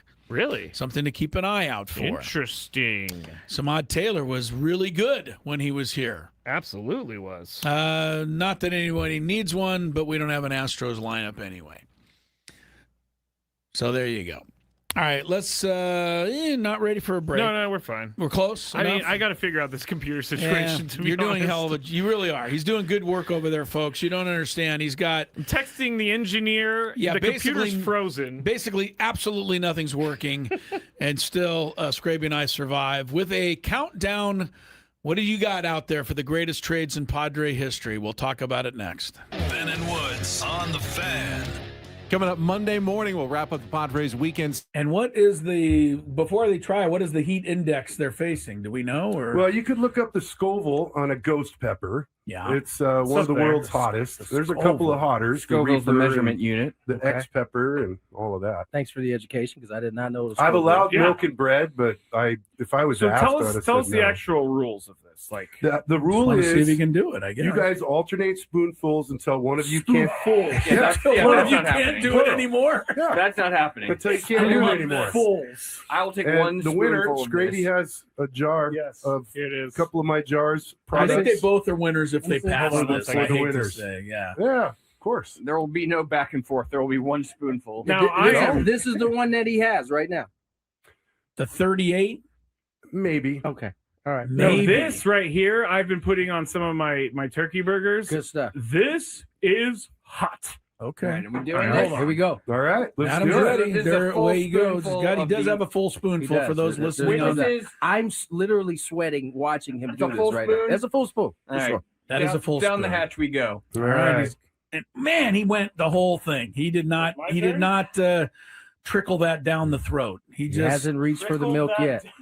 Scraby's coming over. When does the heat kick in? Oh, I knew it. When does the heat kick in? Wow. You better go, dude. There goes Scraby. Scraby, did you swallow that, Scraby? Yeah. That is some good stuff. It's delicious. Delicious. We're gonna see it. I'm gonna watch you now. I'm feeling it already. I am. Are you? No. He's Adam's feeling nothing. All right, so take another spoonful, Adam. You'll win. Oh, come on. Now we're double dipping. He's all you one can't put your spoonful. same That's spoon not in what the there. competition's all about. We always said Spoonful that. too? Yeah, go for Oh, it. yeah. I always said that Adam Klug was kind of had a. I at least used a different spoon, no double dipping. All right. I didn't know where. I don't. I think always it thought matters. Adam Klug had a cold persona, but evidently it's just the opposite. All right. Big He boss is Michael handling Valenzuela it. in the Wait, YouTube now, chat, dog. by the way. What you waiting on? You let half of it drip in your hand. Oh, okay. Scraby, where are you? Let me see. I'm just looking at Adam, and Adam's not having any problem at all. Look at you, Adam. Adam is back to. But this I must tell you, Tony, that Adam has cashed the check. Yeah, he did. Yeah, he cashed You his said I check. wouldn't be able to cash I it. did. No, you cashed I sure it, did. man. You proved cashed me it wrong, for my sure. friend.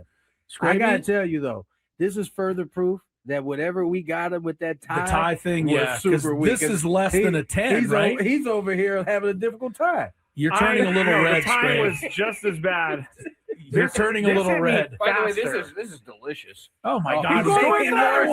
one. Yes. Come on, Adam. Wow, Delicious. you're gonna have to come back in 6 months with like an 88. Oh. It's 38. We'll have to go with the higher Scoville next time. All right. Oh, wow. Look at this guy. He's talking trash now. Well, he I haven't had a sip of milk or bread. He hasn't even reached for it. No, he doesn't came out even of the need the gates bread. talking trash. All right. All right. Now Hey, I'm man. going to take another one. What? Well, Why you are got to doing hold this another to spoon. yourself. No, because I don't want. You don't want Adam to say He he has By has the way, wing sauce, yeah, he baby. get the whole Full spoon, get the same baby. thing that look. He's dropping it all in there. Keep the studio clean. It's all anybody's Big worried boss about. Michael watching over here. Come on. Ooh, boy, Scrabe, get back in front of the camera. Your face is red, Scrabe, isn't it, Tony? Are you I'm seeing sweating. the same thing? You are sweating. Your face is definitely. Why do you keep doing this? You're not feeling anything? Adam isn't even Anything? moved over I there. feel a 1 or maybe a 2 out of 10 here. Wow. Adam That's ridiculous Klug. because I'm. Wow. Adam Klug is a tough Maybe son of not a bent gun. over the trash can. No, over I had there. to spit. I was going to say, it looks like Adam Klug may be producing the rest of the show because he's fine. Scraby may need Scraby's to going to go bed. get bed. Yeah, you know, assistance. here's want Frank- the milk, dude. It might Frank work predicted better. that. No. Oh, did he? Frank Scraby's having predicted that. bread. Oh yeah, that Adam would just cruise through this with Frank no problem. predicted this. He did. Frank on the last show. I said know you Adam had would it have like no that. problem. He did. I got a newfound respect from Tony Gwynn Jr. Yes, here. you do. So- all right. So Scraby has the prizes for you, Adam. You have one, a jar of the ghost You can pepper have as much of this salsa as you want at all and times. the, Yeah. Mr. Lane's Roasty 38 chili powder. You should let me have that chili powder though. I think I do. I think I would do more damage. Started with off this. giving me the mild. My And what is before they try, what is the heat index they're facing? Do we know? Or Well, you could look up the Scoville on a ghost pepper. yeah. It's one of the there. world's hottest. The There's a couple Scoville. of hotters. Scoville's the Reaper measurement and unit. the Okay. X pepper and all of that. Thanks for the education because I did not know. It was I've Scoville. allowed Yeah. milk and bread, but if I was So asked, tell I'd us, have tell said us the no. actual rules of this. Like, The rule Want to see if is you can do it. I guess you guys alternate spoonfuls until one of you can't. Yeah, that's, One yeah, of that's you not can't happening. do it anymore. Yeah, That's not happening. until you can't do love it anymore. fools. I will take And one the winner, spoonful of Scraby, this. has a jar Yes, of it is. a couple of my jars. I think they products. both are winners if they Hold pass on, this. let's I say the hate to winners. say, yeah. Yeah, of course. There will be no back and forth. There will be one spoonful. Now, I am. This is the one that he has right now. The 38, Maybe. Okay. All right. No, maybe. this right here, I've been putting on some of my turkey burgers. Good stuff. This is hot. Okay. All right, are we All doing right, this? here we go. All right, let's Adam's do it. ready. This is a There, full away he goes. spoonful He of does the- have a full spoonful He for those does. listening. This On that. is I'm literally sweating watching him That's do a this full right now. spoon? That's a full spoon. All right. That is a full down the spoon. hatch we go. All All right. right. he's- and man, he went the whole thing. He did not. My He did turn? not trickle that down the throat. He He just. hasn't reached for the milk yet. Scraby's coming over. When does the heat kick in? Oh, I knew it. When does the heat kick in? Wow. You better go, dude. There goes Scraby. They Scraby, both did it. did you swallow that, Scraby? Yeah. That is some good stuff. It's delicious. delicious. We're gonna see Tasty. it. I'm gonna watch you now. I'm feeling it already. I am, are you? No. He's Adam's feeling good. feeling nothing. All right, so take another spoonful, Adam. You'll win. Oh, come on. Now we're double dipping. Oh, he's yeah, all you one can't put your spoonful. same That's spoon not in what there. the competition's all about. We always said Spoonful that. too? Yeah, go for Oh it. yeah. I always said that Adam Klug was kind of had a. I at least used a different spoon, no double dipping. All right. I didn't know where I don't. I Think always it thought matters. Adam Klug had a cold persona, but evidently it's just the opposite. All right. Big He boss is Michael handling Valenzuela this. in the Wait, YouTube now, chat, dog. by the way. What you waiting on? You let laughing at drip in your hand. Oh, okay. Scraby, where are you? Let me see. Okay. I'm just looking at Adam, and Adam's not having any problem at all. Look at you, Adam. Adam is back All right. to. I'll let you But boy. this I must tell you, Tony, hold that on. Adam has cashed the check. Yeah, he did. Yeah, he he did. cashed You said I his wouldn't check. be able to cash I it. did. No, you I cashed sure it, did. man. You You proved me cashed it wrong, for my sure. friend. I Scraby? gotta tell you though, this is further proof that whatever we got him with that tie, The tie thing, was yeah, 'cause super weak. this is less than a 10, right? He's over here having a difficult time. You're turning a little red, The time Scrape. was just as bad. You're turning a little red. By the way, this is delicious. Oh my God! he's going He's there. one. Yes. Come on, Adam. Wow, you're gonna have to come back in 6 months with like an 88. Oh, It's 38. We'll have to go with the higher Scoville next time. all right. Oh, wow. Look at this guy. He's talking trash now. Well, he I should haven't had a be. sip of milk or bread. He hasn't even reached for it. No, he doesn't came out even of the need the gates bread. talking trash. All right. All right. Now I'm going to take another one. 5 list. I love it. It sounds sadistic, but I love it. This is the countdown. And it starts right now on 97.3 The Fan. All right, countdown. Each Friday we pick some topic. Usually it's sports related, as it is today. Greatest trades in Padres history. I don't think the Casey Mize trade is yet under It's not consideration. solidified yet. But maybe the Robbie Ray trade could move into contention tonight. We'll have to find out a little bit later on. We'll count it down. And I'm going to go first today. Yeah, you go first. I don't You got always this. No, you got call this. it. Number 5. All right, the number 5 greatest trade, I think, in Padre history happened on a kind of a date that now lives in infamy, but January 6th. But this was in 2006. Oh, I was good. Oh, man. Yeah, not the same day. Or same date. Yes. This was a trade the Padres made with the Texas Rangers. And the Padres sent a pitcher named Adam Eaton, who was okay. A reliever named Aki Otsuma. Do you remember him at all? Otsuka? I've heard the He set name. up Trevor for a couple years. And some guy, I don't know who he was, Billy Killian. And it's funny to read some of these trades because I'm sure at the time people are like, oh, we're giving away prospects again. Yeah, like who is Did this people guy? say this in the 70s? This was In the no, I'm saying like in the, it like did, well, did no, people there was say no that? because there was no social media for them to say it back then. All right, that's But this fair. is in 2006. In exchange for those guys, the Padres got Termel Sledge, who would be on the all-name team. Yes. They got pitcher Chris Young, who really did some good things for the Padres as a pitcher, and now is back in Texas as their GM. But the centerpiece of that trade was acquiring homegrown Adrian Gonzalez. So I think, with the kind of impact Adrian had as a Padre, I thought that was the number 5 greatest trade in Padre history. What do you have? What do you and Tony have over there? Well, I'm going to start with one that's that I don't even know if it actually happened because this person I'll confirm or deny it for you. This person may not have ever existed.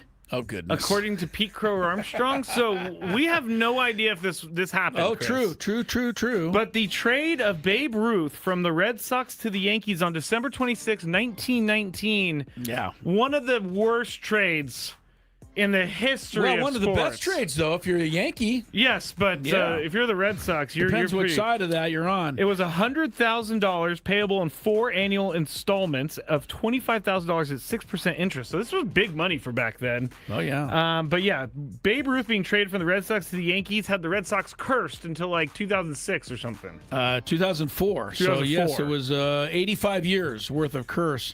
Okay, so in case you haven't figured out, now Scraby's list and Tony's list is going to include trades from all franchises. I think the rest of them are going to be Padres. Okay. Yeah. So you're just throwing that in as a special because it's a aside. big trade, and I don't know if it happened because I don't know if Babe Ruth existed. So yes, the Red Sox and the faithful. That's one of the most famous trades, certainly, in sports history.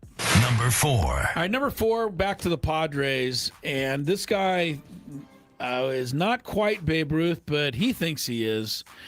That was the trade that the Padres made on August 2nd, 2022, acquiring Juan Soto. It's hard for me to admit this because you know how I loathe Juan Soto. Josh Bell also came in this trade. But that was the day, whether you want to give Juan Soto credit for it or not, to me, that was the day when the Padres joined the world of baseball relevance. When they did that, everyone was like, wow, we got to look at this team now. Yep. The Padres have never had relevance like they've had the last, half a decade. And the Juan Soto trade, to me, pushed it over the top. Obviously, C.J. Abrams and James Wood went. But the other guys that went in that trade, is anybody missing Luke Voigt, Robert Hassel, or Jarlin Susanna? I miss Luke Voigt and his. Well, his I miss him chest because hair. he was a fun guy, but none of those three have ever done anything. No, and you know what I gotta say? I'll give Luke Voigt a lot of credit because he got shipped to Washington and it was not And they were good for terrible him. at the time. Eric Hosmer turned down the trade, which he had the right to do due to his contract stuff. So they had and his career ended after that. Yeah, it was kind of the beginning of the end for Luke Voigt. I will say this: as much as it pains me to watch Abrams and James Wood do what they do, the national franchise still has done nothing since that trade. The Padres, in the meantime, have been a perennial playoff contender or playoff team. And we can say that until the Nationals go to the World Series. Well, it hasn't happened yet. But to me, the relevance is the big deal with bringing Juan Soto here. Number 4. What do you got? Of course, that is a great one. I'm sure you're going to have this on your list, or maybe not, but how could we not mention when the White Sox traded Fernando Tatis Jr. in June of 2016? They acquired Fernando for James Shields and Eric Johnson. Eric Johnson actually came here. We got him too. Yeah. So James Shields and I got you. We got Fernando and Eric Johnson. I read that wrong. Yes, but Fernando, obviously, the one that is. He's one of the faces of the franchise. Certainly, this is my number 3. So you're ahead of the game there. All right. James Number Shields, 3. The Padres also had to give some cash to the White Sox, and I was trying to find out how much that was, but I don't know. $10. Yeah, it might have been. But yeah, Fernando coming for James Shields. Great trade, and always maybe considered, because when you get to my 1 and 2, and they'll probably be on your list, but 1 and 2, I don't know that those trades are as big as steals as this one was. Okay, yeah. Considering what we gave up to get Fernando, this was a steal. Yes. All right, you're number 3. All right. Or you're in Tony's number 3. Yeah. This is a combination list of the best Padres trades. Blake Snell traded to the Padres. I remember this like it was yesterday. It's December 30th. We were still on winter break, 2020. Adam called me, said, huge trade.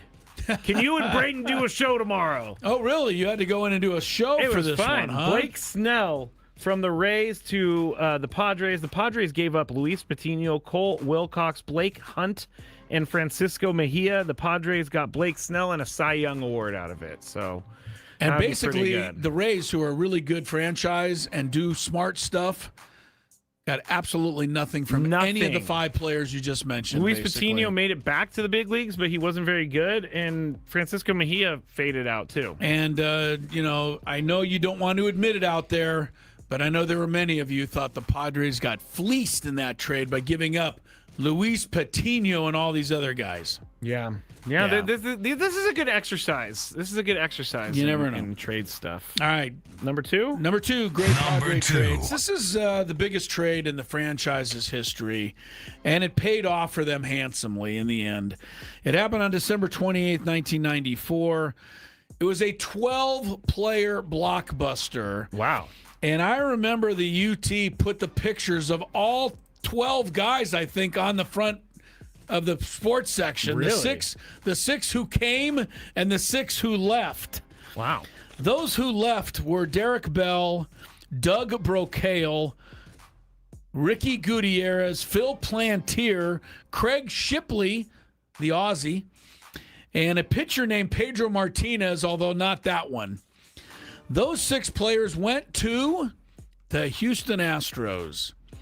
And here's who came to the Padres: Ken Caminiti and Steve Finley. And then 4 other guys who didn't amount to much. Caminiti and Finley basically defined the Padres of the 90s and were right in the middle of leading them to the World Series in 1998. And some of the success that they actually had after 98, winning some more division titles. And they are 2 of the greatest players in the history of this franchise. A 12-player trade with the Astros, number 2. I always find it interesting when they're like 12, 15-player trades. Like, how do you know that's even? Yeah, you don't. You don't at all. But when you get right down to it, it was Caminiti and Finley for Derek Bell, pretty much. And that's really kind of a blowout in the end. So this one came from Tony. Okay. Date is June 24th, 1993. Okay. It was the Padres sent Gary Sheffield and Rich Rodriguez to the Marlins for Trevor Hoffman, Andres Burriman, and Jose Martinez. And whoever those two guys, I don't know. Yeah, but they got a Hall of Famer They got a Hall of Famer out of that one. They gave up a Hall of Famer, too. Is Sheffield in the Hall of Fame? Close. I'd have to look. But here's the interesting thing about that while you look up Sheffield. I don't know if he's quite in the Hall of Fame. No, he's not. But she's a hell of a player. The Padres had to trade Sheffield and everybody else they had that year. That was all part of a fire sale because the ownership here was so bad. They didn't want to pay anybody, and Sheffield was too good of a player. Kevin Towers, had to do this. They ordered him to get rid of the people like Sheffield. That's crazy. Give Kevin Towers credit because he came back with Trevor Hoffman. He came back with a Hall of Famer. Came back with a Hall of Famer. That's a win in my book, I would think. Yeah, I would say so. Number one. All right, that was my number one. Oh, I blew it. No, you didn't because I got others. Okay. And this is not one that I would consider to be a big win for the Padres. But I think in the history of trades the Padres have made, this may have included the biggest names. It happened on December 5th, 1990. The Padres traded Roberto Alomar and Joe Carter to the Toronto Blue Jays. And the Padres got a shortstop by the name of Tony Fernandez, who was damn good, and a Hall of Famer in Fred McGriff. That was a big name deal. The issue with it is that Alomar and Joe Carter helped the Blue Jays in 92 and 93 win the World Series. McGriff and Tony Fernandez did not help the Padres do the same thing. Yeah. So McGriff does still won the home run title. I mean, he did some great things here, but I think the Blue Jays won that one. My number one, or at least Tony and I discussed, and I think that he picked this one because of the great memories that he has from the 1998 season, 1998 season, when the Padres gave up Derek Lee, Steve Hoff, and Rafael Medina for Kevin Brown. They brought him to San Diego. Kevin Brown had an incredible year in 1998.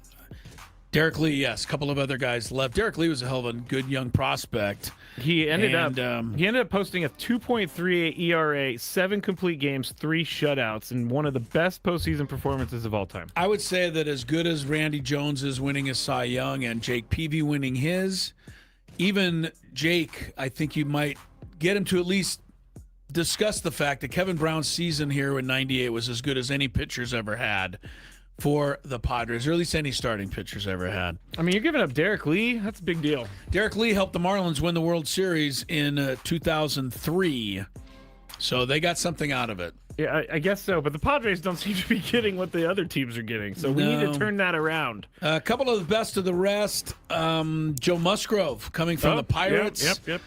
David Bednar, Joey Lucchesi. Those were the guys that were moved there. I say that's the best of the rest.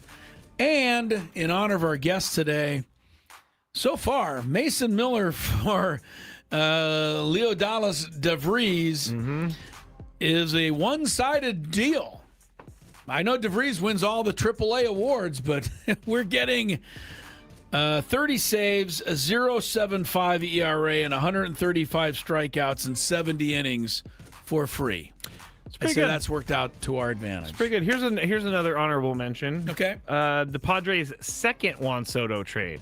The one where they traded him to the Yankees. And got Michael King. They have Michael King, Randy Vasquez, Johnny Brito. Whatever happened to Johnny Brito? He's back in the minor leagues. He's toiling in the minors. Yeah. Drew Thorpe was flipped for Dylan Cease. Yeah, so the Padres got a lot there, too. They did. That was a good one, Chris. Good idea. All right. There's some of the great trades back and forth in Padre history. We are coming up on the top of the hour. We do have Chris versus the fans coming off a day in which I was the winner. Yes, you were. We'll see who can turn the tables on that here today. 833-288-0973. You're going to have a chance to see the concert by The Muse, or is it just it's Muse? Just Muse. Yes, just Muse. no the for them. Nope. You know, there was a famous group. I don't know if they're a year, but there was a group that was quite good called The. I've never heard of that. Never heard of them. Huh? No, that's pretty silly, Chris. Well, don't make fun of their name.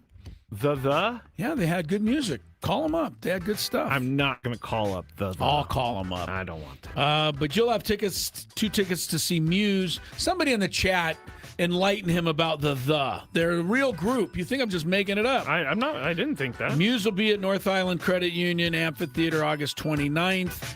Get tickets now at Ticketmaster.com, and let's play. Chris versus the fans when we come back. Padres, Astros. All right, first pitch coming up. Blake Dunn getting ready to hit. And we're That's underway.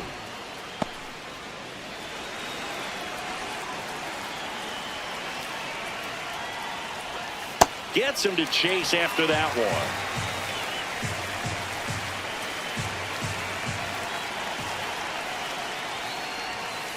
Right through there for a strike.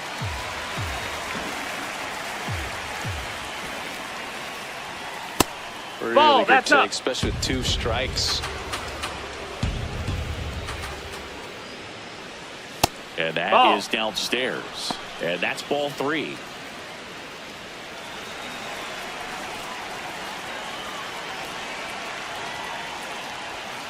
That's foul off to the right side. Keeps the AB going.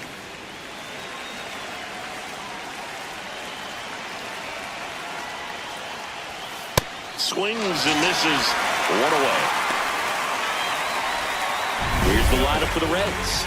This is an offense, Chris, that's having a hard time scoring runs right now. Yeah, sometimes things just aren't going to click, and unfortunately what happens is players press, they try to do a little bit more, and they get out of their game. You've got to let the game come to you. If you chase it, it's going to run from you. So this is a team that just needs to calm down, relax, and understand that they're going to come out of this.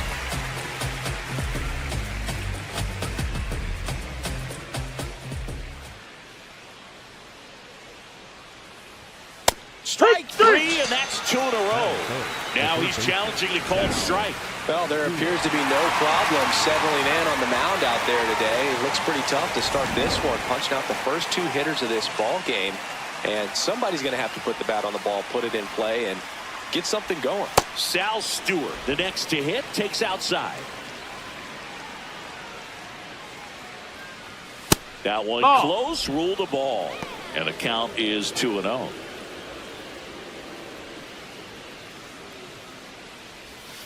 Tap foul at the plate. 2 down, nobody on. Just no, that missed. That's a ball.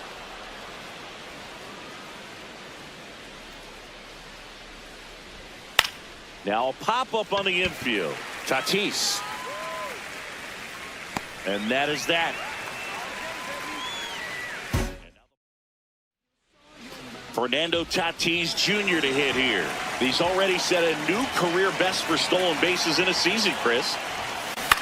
High fly ball down the left field line. Bleday going back. Makes the catch up against the wall in foul territory. Let's take a look at the Padres lineup. And so far this year, this has not been a very good offense. Well, in this day and age, if you can't slug and get on base, that OPS has to be at a certain level. If you're going to produce runs, give your pitchers an opportunity as they're facing tough offenses as well.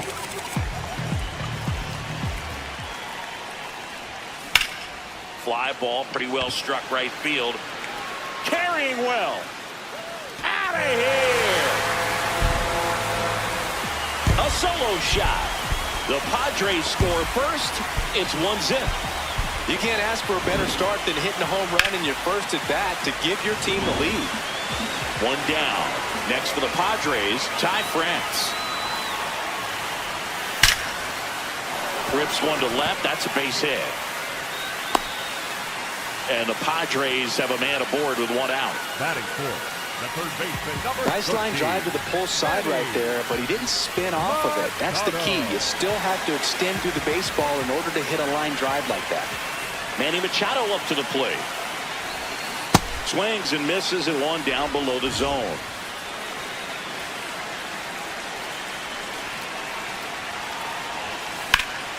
On a line, and that's got extra bases written all over it. Flying around third is France. The relay to the plate. He'll score easily. It's 2-0. Picks himself up at RBI. All right, first pitch coming up. Blake Dunn getting ready to hit. And we're That's underway. the ball.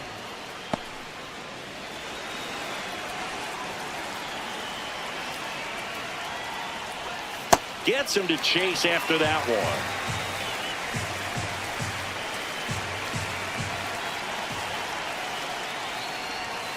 Right through there for a strike.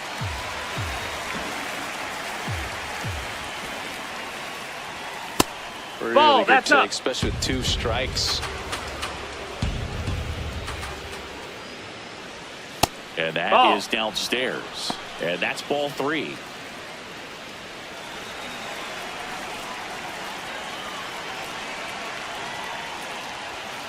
That's foul off to the right side. Keeps the AB going.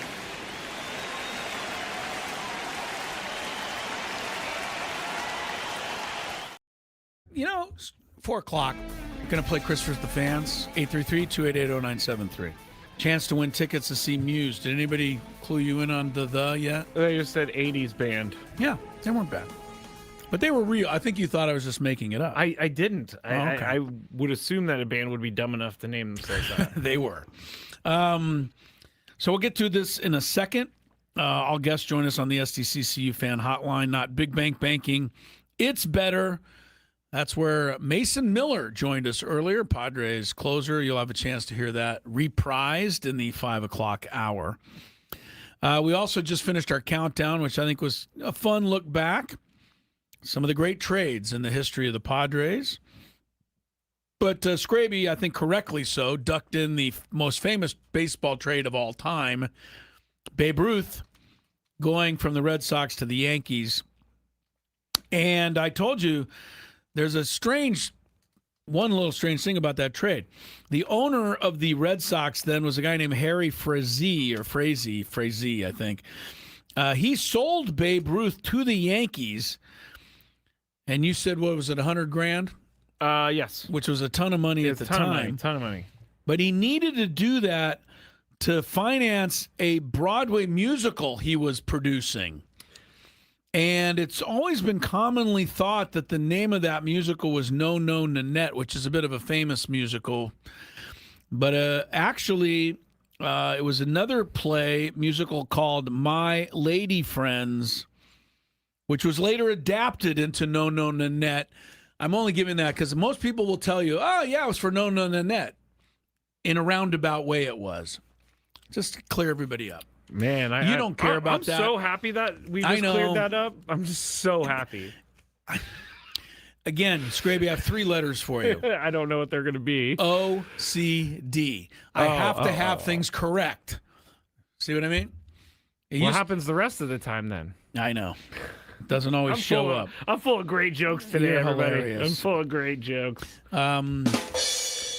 We mentioned it the other day, but worst trade made in the last 10 years in baseball? Maybe 12 years? I'm going to tell you what it was. Because it's the team that everybody calls the smartest organization in like the history of the sport. The Dodgers acquiring relief pitcher Josh Fields from the Astros for a prospect named Yordan Alvarez. Yeah, that's pretty bad. It's pretty bad. I hate to tell you, but where would the Dodgers be if they didn't make that trade? Guess they wouldn't have needed to sign Kyle Tucker and all the rest of the guys they've signed because they'd already have Yordan Alvarez. Oh, they probably would sign him anyway. Come on. Bill Howe Studios. We know how. Let's see how much we know in today's Chris versus the Fans.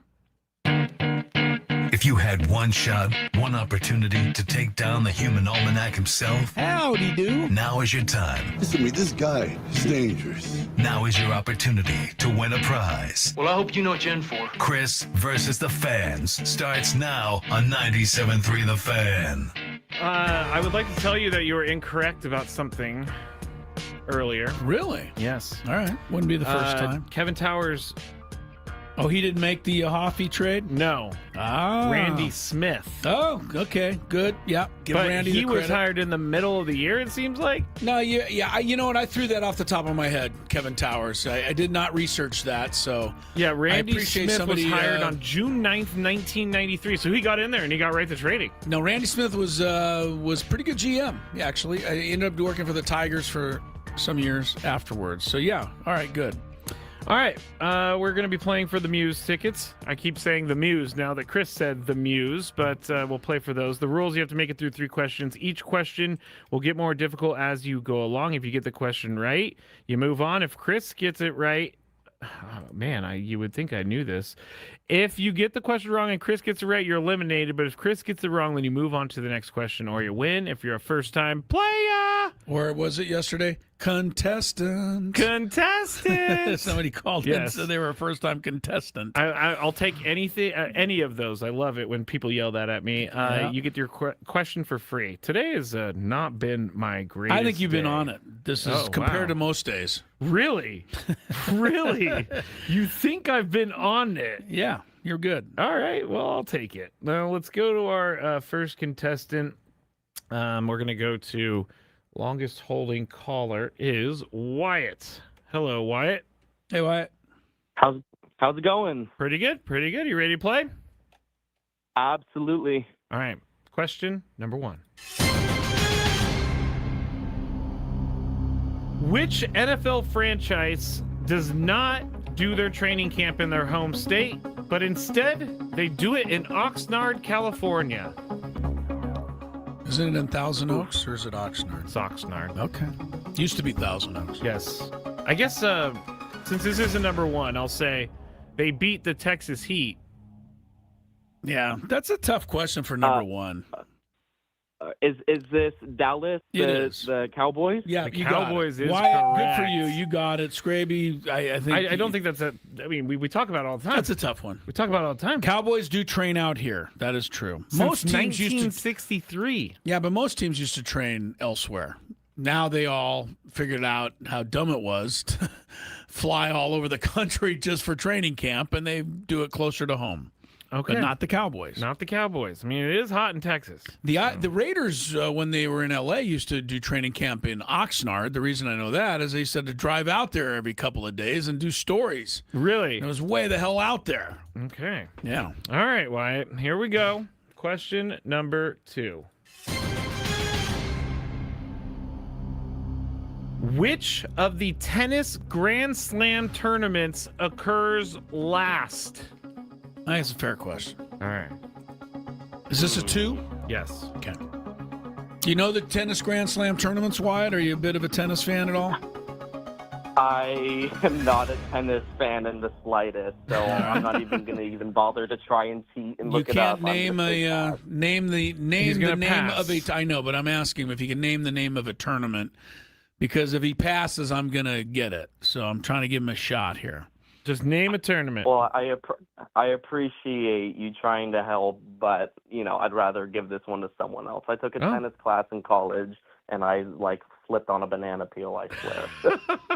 Okay, Wyatt. Just stay there just in case Chris doesn't know That was it. funny. The U.S. Open's last. The U.S. Open. But I appreciate the story, Wyatt. Yeah, good job. And appreciate you calling in, Wyatt. Yeah. I'm sure you'll win another time. Yes, we've taken Wyatt before. Yep. All right, let's go to our next one, Craig. Hello, Craig. Hello, how's it going? Happy Friday. Happy thanks, Craig. Friday. All right, let's go with our first question. When Jackson Merrill was drafted, what position was he drafted for? Shortstop. Shortstop is correct. All right, let's go to question number 2.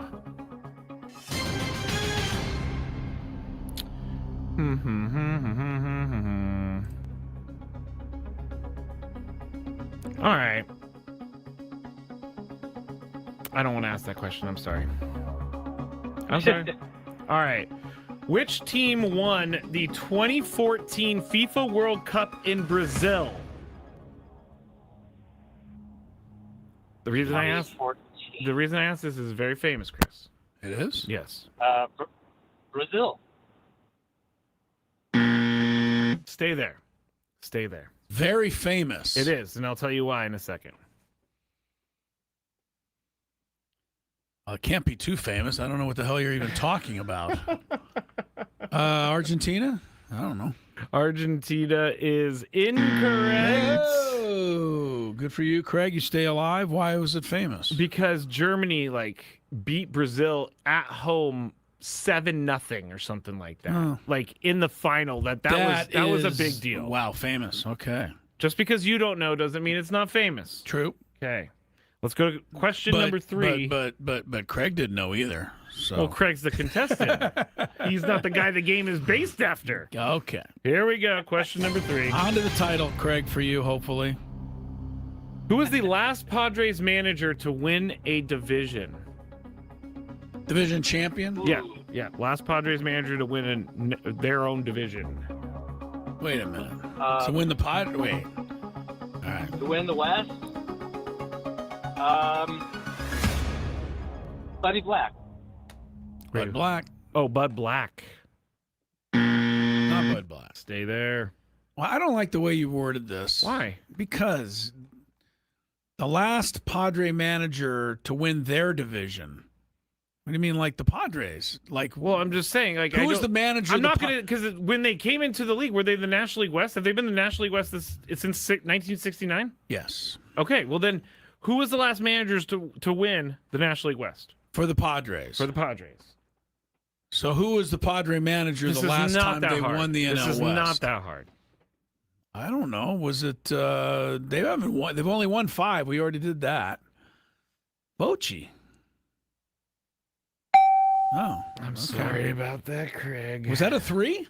That was a 3. Wow. Okay. I mean, you acted I got like confused. it was. No, I got confused because usually 3s are a little crazier than that, and I felt Bochy was the obvious answer, so I got thrown off. All right. Sorry about that, sir. Sorry, Craig.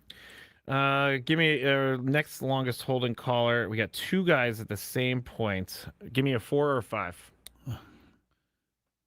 Line 4 or 5, Chris. I can't come up. 4. 4. It was hard for it's me. It's our guy, John in Temecula. Hello, John. Hey, John. What's up, guys? How you been? Busy, but how are you? I know that you have some time on your hands now. A little bit. I'm still busy making money doing other stuff, and I'm going to be the new baseball PA announcer for Palomar College next baseball season, so I'm excited about that endeavor. Oh, that is awesome. Very nice. I like that, John. And I'm really excited that I get to compete to win tickets to see the Muse. He's heard of the. I know John has. I know John has. Okay. All right. Yes, here we I'm go. older than you are, Scraby. I was all about the 80s music. They did have a couple of really good songs. For sure they did. Okay. Thank all right. you, I'll John.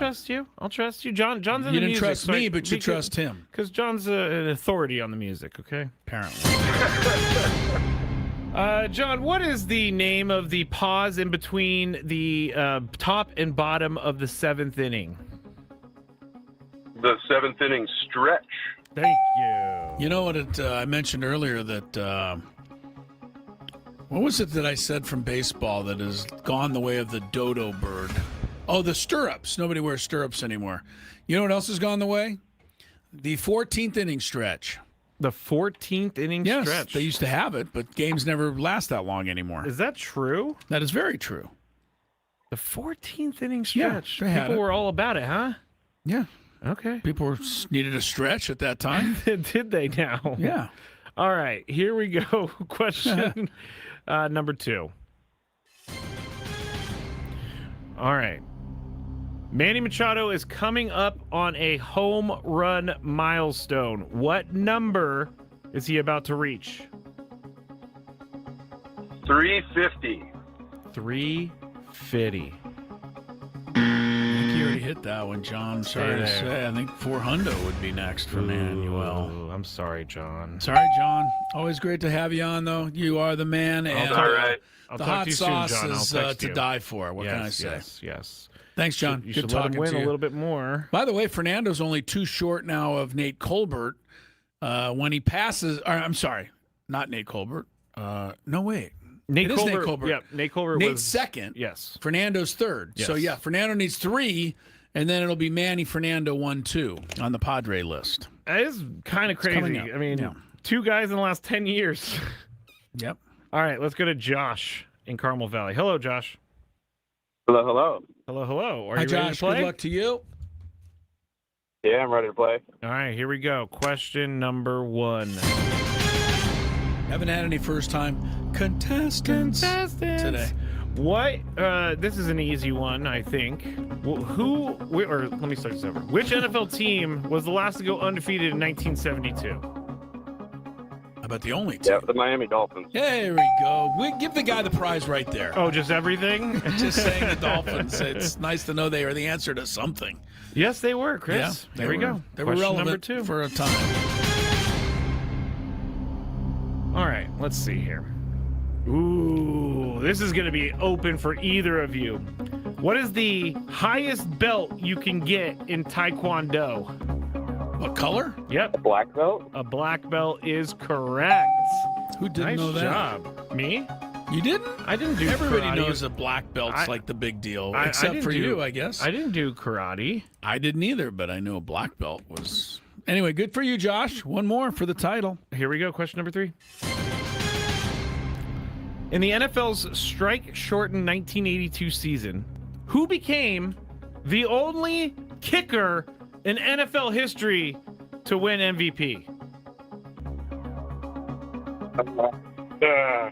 Gosh.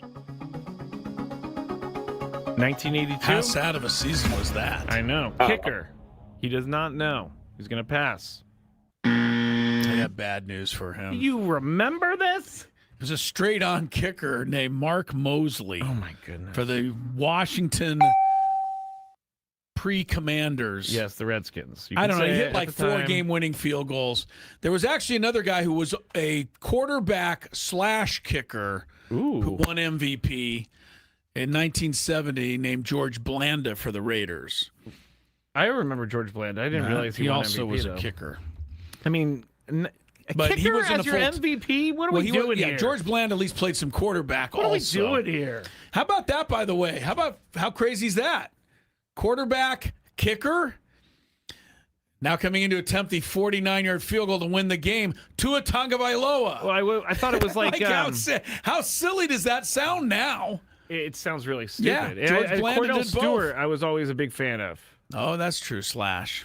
Yeah, but he didn't really do much of the I don't think he punting did and the kicking. Yeah, There was yeah. a couple things that he did. Okay. Maybe not kicking, you're right. All right, we're going to go with Mark Mosley for our tiebreaker. Tiebreaker today. Who's up? Let me see. Actually, Well, you should go to line, or did you do line 5? Because I said 4. Oh, okay. Let's Should do line 5. Hello, Dan. Hello. How are you? Hello. Hey, Dan. Hi. How you doing? Welcome in. All right, Dan. I'm pretty sure you know the rules, but I'm going to ask Chris for a number. He's going to give me the number. Dan's going to guess whether the actual number is higher or lower than what Chris said. Chris, in Mark Mosley's 16-year kicking career, what was his longest field goal made? Man, they didn't make them too long in those days, like 31 yard. No, I know that's silly. Mark Mosley, he had to make at least one from 54. 54? At least one. Like that would probably be it, though. All right, well, So I'm saying his career long is 54 yards. Well, I'm going to have to ask a different question because you got it, and there's no way for Dan to either go That was higher or it? lower. 54? 54. That was So- just a total All right. guess, obviously. Okay, this is going to be really difficult, Chris. How many field goals out of 42 attempts did he make from 50-plus yards? Oh, wow. All right, so out of 50... 42 career attempts from 50-plus, Right. how many did he make? Before I guess, I will tell you that whatever his percentage was would have him cut from every NFL team out there right now. I bet you he didn't make more than 15 out of 42, but I'll say 17 just to... All right, 17. Make it Dan, more is the in the actual middle. answer higher or lower? Way higher. Way higher. higher. Is he right? Way lower. Way lower. See? 12. 12, yeah. 12. They didn't make him from 50 then, man. Sorry about that, Dan. That's crazy. All right, let me get a new contestant Way on the lower. phone. He missed 30. He 12 missed for 30. 42. Could you imagine missing 30 field goals? You would not be around long enough to miss 30. All right. Alex is the next longest holding caller. I think Alex is the last shot. All right, Otherwise, I Alex. win for a second straight Stay day. right there. I'm going to come back to you. All right, let's continue with our Mark Mosley. Got more Mosley. Between 30 yards and 39 yards in his career. He had to be a Chris. little better, I hope. Out of 137 attempts, how many did he make? 100. 100. Alex, is the actual answer higher or lower? Alex? Who, me? Yeah, you're Yeah, Alex, there he aren't is. you? You never said hello to him. Oh, You I just didn't. kinda- no, oh, you I'm just sorry brought him about on. that. You didn't know he was on. Oh, I thought okay. Is the actual Well, hang answer? on. Just say hello to Alex. He's a good guy. All right, now you're ready. All right, Alex. Is it higher or lower It's my than first time, by the way. First time. Man, we got everything working against us right now. So save that for next time. Yeah, you use that next time because we're in the tiebreaker. Oh man, this is the worst Chris versus fans of the week. Is the actual answer? So Chris said that I said Mark he made 100 Mosley, out of 137. But remember, this is in the 70s and 80s, so it was a while ago. Yeah. Did he make more than 100 or less? That's for you to decide, Alex. All right, Alex, come on, man. Alex? All right, I don't know what's I happening. think he hung up. I think we No, just he's lost still there. him entirely. He's still there. I'm here. I know. All right, well, you got to give us an answer. I said less. Less. Oh, he said less. Game is over. This game is over. It was more? Chris has won twice this week. Sorry, Alex. That wasn't your fault. That was my fault. That was crazy. Yeah, that was my fault. All But, right, but well- Alex, you are still there. Keep your first-time contestant for next time. Be a first-time contestant next time. Well, just like yesterday, Scraby, we'll give away the prize in the next segment, and I will do it with a awesome trivia question that I think you're going to love. You think I'm going to You're going to enjoy it. Okay. You're going to enjoy knowing the answer to this question. Because I feel like today has been me with my head cut off running around today, so I hope I enjoy it. All right, we'll take a break while Scraby tries to locate his head. Did you say walking around with your head cut off, didn't you? I will locate my head in the break. Well, I'm going to give you some time to find it when we during the break. This is such a weird day.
Back to Gwynn and Chris. 4:27 is the time. Congratulations to nobody for the second straight day. Nobody can solve the world of Chris versus the fan. So I'll give you all a trivia question here in a moment. And this is fun trivia coming up. And I think you're going to like it, Scraby. Here's my thing. I think you're going to enjoy hearing the answer to this, and I think you're going to enjoy taking a guess or two yourself. All right. I do like some trivia. So we'll see, how that goes. But that's coming up in a moment. What is going? We haven't really looked around. I know we got Padres, we got the game tonight, Astros, the whole thing. This used to be the old NL West. You talked about have the Padres been in the West their entire time? Well, yes, they have. And in 1969, now understand that in 1968, the year before the Padres came in, there were no divisions. Okay, so there was 10 teams in the National League, 10 in the American League, and it was all one division. And the winner of that division won it. You won the pennant. You went right to the World Series. That's why they say win the pennant. That's why they say win the pennant, yeah. So in 1968, the winner of the National League pennant was the Cardinals. On the other side, in the 68 American League, was the Tigers. They went right to the World Series. There was no stopping, collecting $200, passing, go. You just went right to the World Series. So 1969 was a bit of a, gambit in the sense that, we were going to make divisions for the first time, and we were going to actually have a playoff before you got to the World Series. And so 1969, the Padres came in, and they were put in the National League West, which made perfect sense along with the Dodgers and along with the Giants. What didn't make any sense and will never to this day make sense to anyone is the other three teams put in the National League West were the Houston Astros, who were centrally located. Yep. The Cincinnati Reds, also central. And then, making no sense at all, the Atlanta Braves. It was the same thing in the NFL. As far as east as you can go, right? And you would say, well, why didn't the Cubs and the Cardinals just go into the West?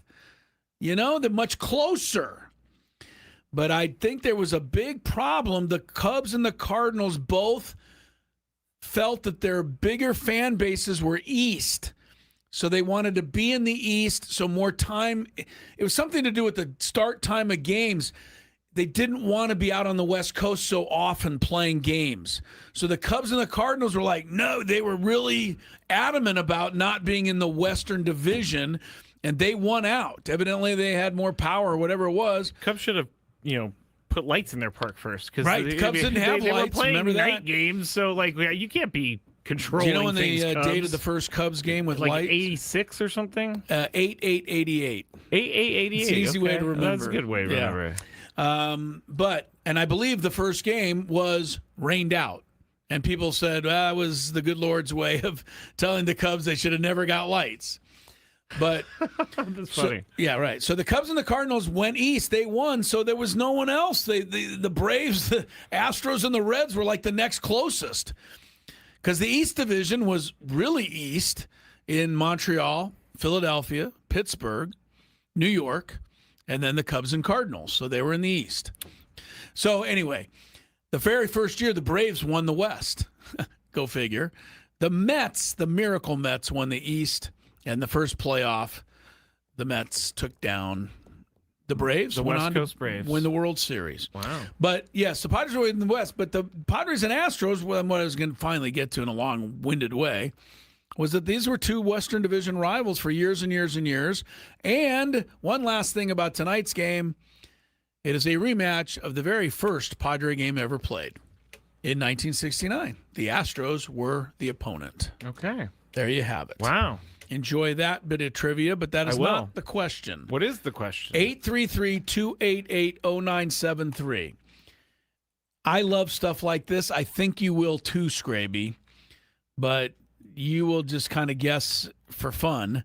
the winner will win the prize, which is tickets to see Muse. There have been 18,235 games played in National Football League history. I believe that is regular and postseason together. Of those 18,000 games, what is the most common final score? Wow. You think you know it? Well, I don't think I know it, but I read something about this in the last 6 months. Now, the reason that this is kind of interesting because it's kind of a deal now. Whenever there's a new score that's never happened, they call it scoreagami. Yeah, there's a Twitter account for it. Right, so you get the game with never had a score like that. It will be called. But this score has happened 302 times in an NFL game, which is 58 more times than any other score. So what is the most common final score in an NFL game? I approve of this question. Through the years. First person who can guess that, 833-288-0973 will win the tickets. Good luck.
Boston Red Sox off and rolling again, 2-0. They lead the A's early. Red Sox 31-5.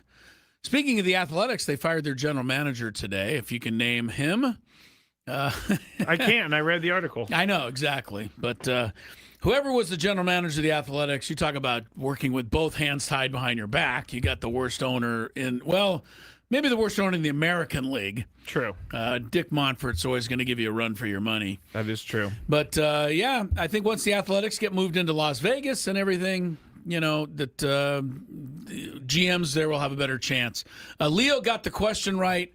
I want to talk more about it, though, after the Big Five. The most common score in NFL history is 20-17, and that actually happened in last year's NFC playoff. Rams over the Bears was the last time. But a little fun trivia there, and now today's Big Five. It's that time of the show when we check on the latest in sports. Only the most important topics and questions are brought to light. Stop what you're doing and listen. These news stories will astound and amaze you. The one, the only. Oh my God, who the hell cares? The Big Five starts now on 97.3 The Fan. All right. Chris and I are broadcasting live from the Bell House Studios, where we know how. Tony Gwynn Jr. down at Petco Park, and we got a lot of audio to play today. We're going to hear from Tarek Skubal. We're going to hear from the Purdue athletic director. So let's get right into it. Number 5. I just want to put some odds out there. What? Over under on how many times the sound doesn't play properly. For me? Yeah, like twice, or I mean. Like, you think you're going to get them, like they're all going to be smooth? Do you think this is the best way to start the Big Five? Yeah, it's a pretty normal way to start it. I think it's going to go smooth. Smoothly, you say. Okay. Smooth. Do you like how I said smooth? Not bad. According to Jeff Passan, the Brewers were real serious about acquiring Mason Miller. Passan said the reports were that the Brewers pushed pretty hard, but in the end decided not to make a deal. Chris, do you think that Mason Miller was actually close to being traded? I don't, because I don't think the Padres were going to trade him. I think they could have, especially when they got hot right there at the end. There's just no way. I never thought Mason Miller was going to be traded. Jeff Passan also, had the Padres handing Mason Miller to the Yankees. Although, if we could have got that George Lombard guy back, the way he's off to a good start. But yeah, I don't. I mean, did the Brewers want Mason Miller, or did they want Tarek Skubal, or did they really make a effort for either of them? I don't believe anything with the Brewers, so still mad at them for not pulling the trigger and keeping Skubal out of the Dodgers' hands. But no, I don't think Mason Miller was going to be traded. All right, Tony, do you think Mason Miller was ever really actually close to being traded?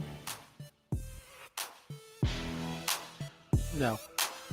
Probably not. It would have took a terrible week leading up to that, like awful, for it to be even on the table. I think, and every time you don't get somebody, you can always turn around and say we gave our best effort. Yeah, right. We pushed hard. Tried. Yeah, that's what they're trying to say with the Pushed Skubal. hard for Skubal, right? Yeah, they're trying to say that with Skubal, but nobody believes them. So it is what it is. Yeah. All right. Well, make sure you listen to our Mason Miller interview. It will be coming up at 5:20, and it's already online for everybody. I also, really quick, I also think that, Mason Miller was acquired by the Padres for one of the great prospects, right, last year. Yep. And so to me, and everybody we talked to, Sam Dykstra and minor league guys said, there weren't a whole lot of players prospects that good that the Padres could have got back in return. So I don't think it would have even looked good, if the Padres did something like that so close to acquiring him last year. Well, I guess my bad. I guess if we're giving up a number one prospect, you would at the very least expect one in return. So that would bet the Brewers guy that they didn't want to give for Skubal. So I mean, right. Madej would have been the one, right? And then you basically would have been saying, okay, we traded DeVries for Madej. Right. One shortstop prospect for another. So you would have been spinning your wheels in a lot of ways. Speaking of Tarek Skubal, he was on the podcast Pardon My Take, and he was asked about free agency and all that, and he said this. I would love to play my whole career in Detroit. I would love to, and hopefully those negotiations can pick back up in November. Once the playoffs are done, and we'll see where that goes. Hopefully they're involved with everything. I would love to return. I got nothing but good things to say about the city of Detroit and. All right, so you know what I was aiming at there, Tony. What are the chances that he actually ends up in Detroit? I don't think we know. We don't even know what the collective bargaining agreement is going to be when he signs. That's the cold part. Like, he's going into free agency at like the I would say true. the worst I didn't even time think about that ever. Like it's like unless a team is willing to sign him before December 1st, which is when the collective bargaining agreement ends, which I guess they could, right? Because you're just grandfathering in a system. You know what that would tell me? Honestly, if someone signed him, I would actually be worried at that point. Because that meant a team is like, this system is changing anyway, so I'm going to go ahead and sign this guy. He'll be one of the however many I have. The last one I have to pay. That would send alarm bells off, but I don't think that's going to happen. I don't think any team is going to do it. And so, yeah, I think there's an outside chance. Who knows? You come back from this collective bargain agreement, maybe there's a shot. I just think that's a tough question to ask, considering we don't even know what the rules and regulations are going to be when he does sign as his free agent. By the way, it probably is going to be like April, March. When he signed, so like we won't know. See, I'm not a journalist, so I asked the right question. Yes, I asked the right question. Wait, what did you say you were yesterday? Not an entertainer either. What were you? A dude on the radio. The radio dude. Yeah, dude on the radio. What do you think, Chris? What are the chances he ends back with the Tigers? Well, I think, first of all, Tony should cover his ears, because there's no way I'm going to be as nice about Tariq Skubal as he was just then. Because I think Tarek Skubal's full of crap, honestly. I don't think maybe in the back of his mind he'd like to go back to Detroit, but he knows darn well no matter what rules they put in, the Dodgers are going to end up being able to spend way more money to get him. So my final answer to that question would be Chick Hearn's famous line when he broadcast Laker games, and he would say the chances are slim and none, and Slim just left the room. So I don't think he's going back to Detroit. I do think it's interesting about the I don't think he's going to L.A. Really? No, wow. I don't think he's that. Everybody's not an L.A. dude. Like, I don't know if you guys looked around our country. Sometimes people don't like a place like California. But almost everybody likes those big checks with a lot of zeros on the end. And blingy trophies. Look at all the guys that came, with the exception of Mookie. I mean, Freddie was a Californian. Blake lives up in Washington. Like, they're West Coast dudes. And so, listen, Dodgers could very well sign him. I don't know. I think that's just kind of like the. I think it's a good take, but I think it's a long shot, because I think almost everybody feels the Dodgers are like his to I know, lose, but feelings don't really matter in this, though. This is fans Sometimes. feeling that way. That's true. It doesn't always go down that way. Manny Machado got traded to the Dodgers and said, "I don't want to play for the Dodgers." That's true. true. Everybody's different. I know the last wave of, I don't even know if it's wave, right? I think they traded for Blake. Or did they trade for Blake? No, yeah. He signed. No. Wait, Dodgers? Yeah, he signed with the Dodgers. Yeah, he signed there. They traded Glasnow's traded over there. Yamamoto, that's a different story. I don't know. I just don't think it's a foregone conclusion that Skubal, specifically Skubal, is just going to be like, yeah, let's do it. All right. It gives me a little bit of hope. Number 3. Purdue athletic director Tommy McClelland is, the new Purdue athletic director, and he opened his press conference in his era with a banger. Every recruit, every current student athlete will hear this message repeatedly. We are here to win championships. If you don't want to win championships, go to Indiana. So as we all know, Indiana just won the college football national championship, so people were like, what are you doing, dude? This is one of the worst things ever. He went into Pat McAfee. He said it was something that he felt in the moment, and he went with it. And as soon as it left his mouth, he said it. He knew it was going to fall flat. He knew he was in trouble. And so I think that's a nice thing to do. So, Chris, you're up first. Is he forgiven after, owning this mistake? He's an idiot. Yeah, I'm sure he's forgiven. Look, Curt Cignetti, I think where this probably was born from is the fact that when Curt Cignetti was introduced as the head coach at Indiana and they had a rally down at one of the basketball games, he said, blah, blah, blah, I love this job, go Hoosiers, and Purdue sucks. And that was, he got a big roar out of it. And, everybody kind of got behind Curt Cignetti. So I think the AD thought maybe, in the moment, time for some get back. He could get a little get back, but he just didn't do it right. He obviously didn't do it right, and he said he was wrong. That's the big manly thing to probably do.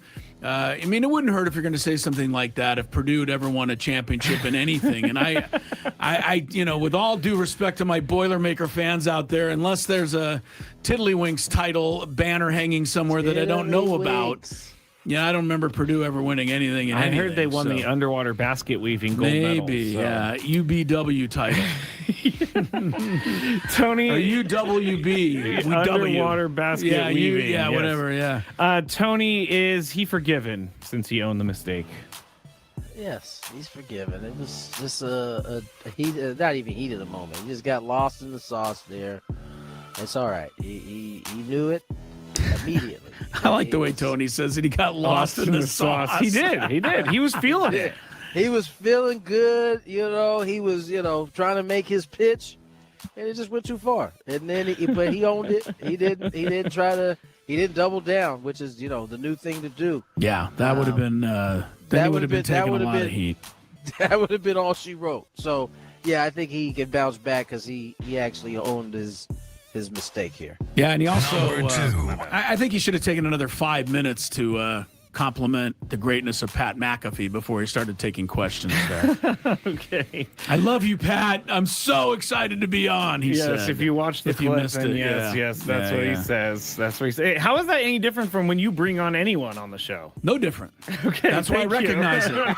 Thank you. That's why I recognize it. I mean, it's Sam Dykstra. Again, another man owning himself. True. That is how you do it. Yeah, so that is exactly how you do it. Yeah.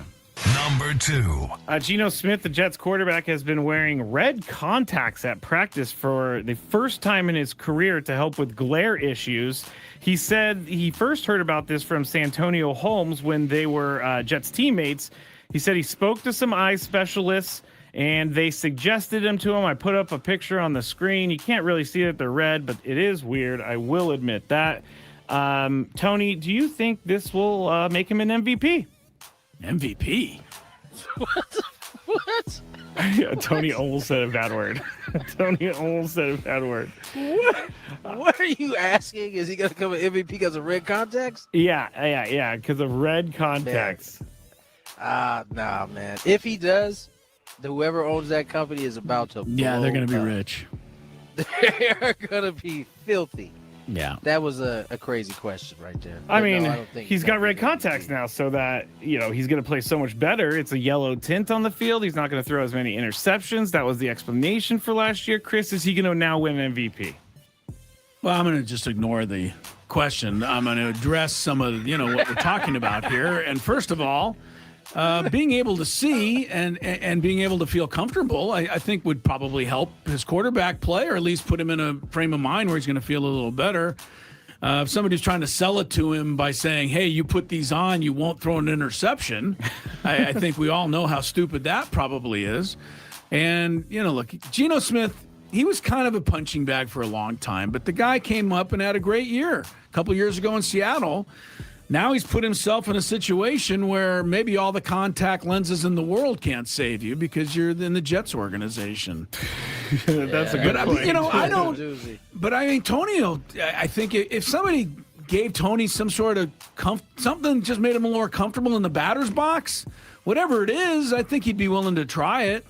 You know, everybody's looking for a little edge like that. So, I mean, our LT, wasn't he the first to really wear kind of the visor where nobody could see his eyes? And, you know, I don't know if he was first, but he was among the most prominent to do it. I definitely know that. They have a rule that you have to get some sort of approval for something that. Yeah, I don't know. Now, but, I mean, I do. I think they do, right? Yeah, I don't know that they did when LT started doing it, but I know one thing. Once it started working for him, he saw a lot of guys trying it. So that's true. a pretty normal thing in a lot of ways. So incoming the. But no, I'm not going to contact lens wave into the NFL. I actually would probably more willing to buy a stupid California lottery ticket than I would bet on Geno to win the MVP. Number 1. All right, this one's sad for me. Longtime San Francisco Giants announcer Mike Krukow revealed that he is retiring at the end of 2026. He has been an announcer for the Giants for 36 years. He said that he wants to thank everyone and his wife, and he has been so blessed to be able to stay in the game for so long. And he said it's made it impossible to feel sorry for himself that his career is coming to an end, which if you know anything about Mike Krukow, that's something he would say. Chris, any thoughts on Mike Krukow stepping down after the year? Well, no, because I'm not as familiar with him as a broadcaster. I certainly remember him pitching, and it does sound like he had a great career, so that's good. You know, I think it's interesting you bring this up, though, because I did read that the sports station up there, KNBR, which carries, do they play the Giants and the Niners, or one or the other? They definitely are Giants. Yeah, okay, but KNBR, I believe, has let go Greg Papa, the voice of the 49ers, who is apparently going through some horrible health issues right now. And that has actually created a bit of a controversy up in the Bay Area. People thinking that, you know, not a great time to kind of let this guy go when he's trying to just battle through and stay healthy. I mean, it's some pretty serious I mean, KNBR is in big trouble no matter if it's Greg Papa. The Giants and the radio station now hate each other, it seems like, from reports. And so, well, I just, you know, I'd like to see people treat people like Greg Papa a little better, man. That guy's pretty legendary, and I think he deserves better from, you know, basically reading the, you know, the headline of that story. Tony, any thoughts on Mike Krukow? It's sad.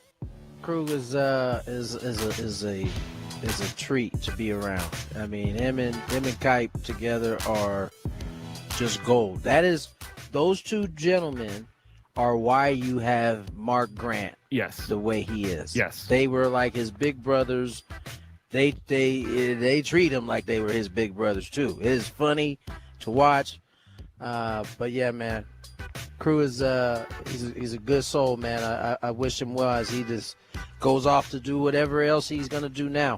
I think he taught Tony Gwynn Jr. very well how to lay out on home run calls, because you never really heard Krukow jumping in on all of those Barry Bonds calls that Kuiper made back in the day. Is out of here. It's deep. Yeah. It's far. It is out of here. Those are good home run calls, though. Yeah, they are. All right, that's it for the Big Five. When we get back, we still have Mason Miller and more on 97.3 The Fan. KWFN and KWFN HD1 San Diego.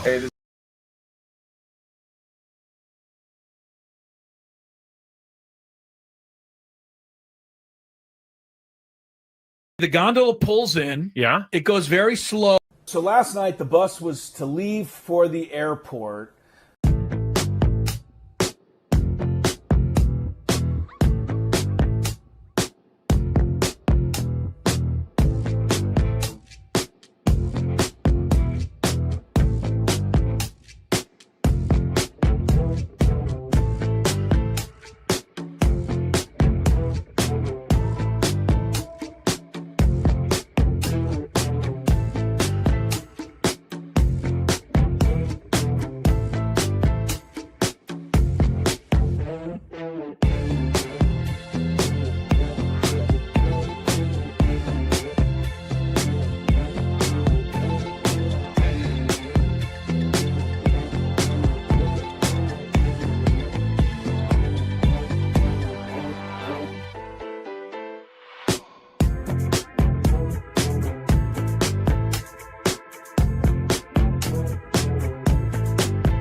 Crisello, Scraby, Bill House Studios.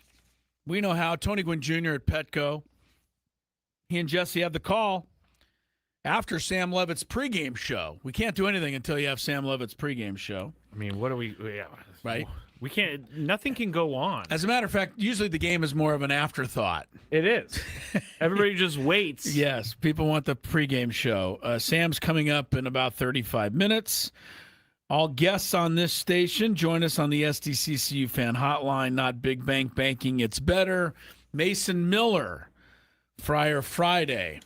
You'll hear that interview reprised in 15, 20 minutes. So you're in luck if you missed it earlier. As I said, other than when I talked to Scraby, interview with Mason Miller, one of the rare times I get to talk to somebody who's the best at what they do.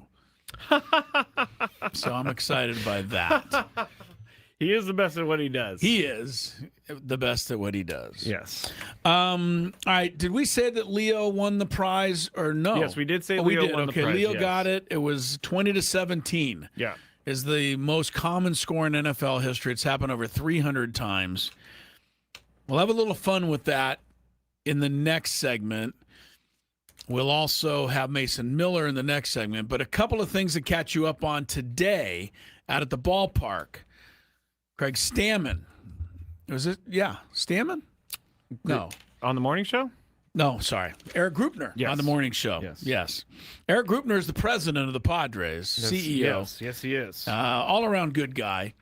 Only guy that I would actually put in competition with you, Scraby. For what? When it comes to, sharp-looking beards. I have seen his beard before, His is and good. I've been jealous. Yeah, I've his been is jealous. good. His is good. It's very well manicured. Mine's good. not as well manicured. He's a CEO. He probably has people that can come manicure it for him, for all I know. But you have to do your own. One day. You have to do your own. But both of you guys have well-manicured beards. Eric Grupner was on with the morning show today, the report. We call it the coach's report. This is the manager's report today, I guess? Management report. Very good. It is brought to you by SDCCU. I just handed you that. I know, but I lost it already. It's right there in front of you. Where? I see it to your right. See what I'm dealing with, people? This is crazy. I literally just handed it to him Did I just take it a and throw minute it over and a here? half. Because Yes. I don't even remember doing that. Yes, it is presented by SDCCU. It's not Big Bank Banking. It's better. Ben and Woods to Eric Grupner. Now, today the question is one you probably want to hear the answer to out there, because earlier this week the Padres did talk about a increase in season ticket prices for next season. First of all, let's hope there's a next season. Yeah. But second of all, Ben and Woods, of course, asked Mr. Grupner about that. Largely positive feedback. There's voices always out there that are, not going to agree with the approach that we take on any given decision, whether that's a player transaction and a business decision. And overwhelmingly, the response has been positive from the fan base. And our goal is to continue to be the very best we can be for our fans, both with the team that we put on the field, the experience that we give night in and night out at Petco Park. And, we're incredibly grateful for our fans. We remain grateful for the support we get from our fans. And the reality is we're no different than any other business. We've got to make sure at the end of the day that, we can continue to do what we need to do, fielding a top 10 payroll, giving us the greatest opportunity to compete for a championship. And at the same time, no pricing stays flat in our economy. And we're not immune to that. And we've, got to continue to, adjust our pricing as everything else around us is adjusting the costs of running the team. And, I feel like a 3% increase is, fairly moderate, given, the surrounding economy right now and what we need to do. And we have a lot of support from our fans, and we're incredibly grateful for that. I got something on this. No, that's a clinic right there, Eric Grupner, because he's answering a question that is so tough to answer. Very tough. I imagine there's some fans that are saying, "Hey, good, 3%. We appreciate it's not more.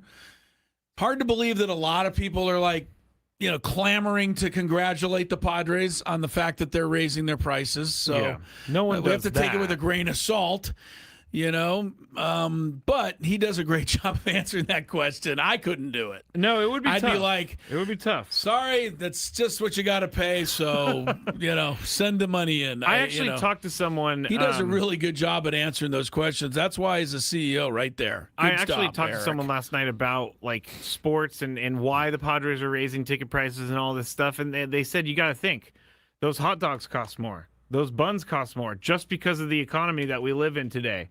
I'm not obviously I'm not a fan of raising prices in any way, but I have to understand it because that's what everybody is doing. It's just one of those things that I'll never agree with, but I have to go along with type of thing, I don't like it.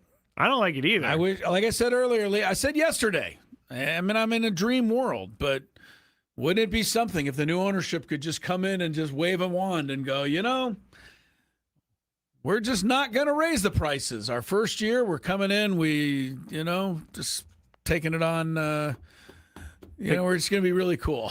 Rod, I know that's not how business works, but I will say I'd be a terrible businessman. I just would, because I wouldn't care how much money I made. I'd be like, as long as I'm, breaking even or getting. I know, but you would be terrible. But I would but be you terrible. got to think like. And I understand they make money other ways. You would be terrible. I mean, if you're going to say I don't care how much money the business makes, I wouldn't. Yeah. I know. I'd be like, wait, we made so much, let's lower everything down. I know that'd be my way of thinking, and I know that's terrible for business, but yeah, I mean, that's how I think. It's just one of those things that we're always going to deal with year after year. We talked about it yesterday. 20 to 25 teams in the last couple of years have raised season ticket prices year over year. And the Padres, I will say, due to my research, 3% is on the low side. So, again, these are season tickets. So if you don't like it, I understand why you don't like it. I really do. But you don't have to renew. And I hate saying that, but... It's really unfortunate, but true. Yeah. You don't have to pay... I'm so stuck in the middle on this whole thing. Well, I mean, my wife went to some dinner the other night with some friends. I don't get to go to this kind of stuff. Maybe they don't invite me, but it was like some steak place where they had the $200 Wagyu steaks. Oh my gosh! And I'm like, I wouldn't do it, but if you want one of those, that's what it's going to cost. So that is crazy. So you decide. That is crazy. Rod said he doesn't care about the ticket prices being raised; just keep the drink costs low. Yeah, if they could keep, parking. I know parking is another, the city's involved in the parking costs, and there's a lot of people involved. But that's the first impression is like, God, I got to drop $60 just to put my car in a lot. Yeah, we did find out. I wish we could be lower there, but I know that I don't think the Padres set that price. It's the city. The city and Ace Parking get that money. Yeah, they do. Too much, as far as I'm concerned, but nobody asked me. When you go around the stadiums and stuff, and you see all these different prices, across the board, it's ridiculous. Like $14 for a hot dog somewhere, like that's crazy. Yeah, a hot dog does not cost $14, Chris. And when you're at a baseball game, a hot dog is something that is it's American. So make the hot dogs a little bit cheaper, please. For me, at least. Yeah. You don't care about the hot dog prices? Oh, I totally do. Okay. I mean, I think it would be incredible if somebody just said, you know what, we're going to take a loss for one weekend and we're going to just charge like $5 for hot dogs. Me too. And you know what? They probably would make money. To me, you'd make it back on the other side because you're just doing like a solid for your fans. But I know it doesn't work that way. So, but that's why Eric Grupner's here and I'm over here, And I'm over here. Yeah, I'm just talking about it. So, all right. When we come back, Mason Miller, our Friar Friday interview, plus fun with football scores. Stick around. Search for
special place to open the season. Like it always is a special place to play. So, glad to be back here in a different uniform, in front of our fans here. It's, it's an awesome place to play, so I'm excited for it. Can you walk us through the process, just kind of leading up? They held you out of your start on Friday. Like what are you doing during that? How difficult is that for you to kind of be up in the air like that?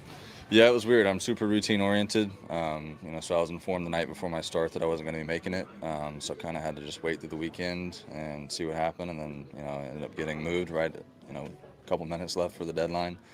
So had to get up and travel and get my start pushed back even more, so it was weird. I was on the mound, a few times trying to stay ready. And it was weird, so now I'm glad to settle into normal routine again.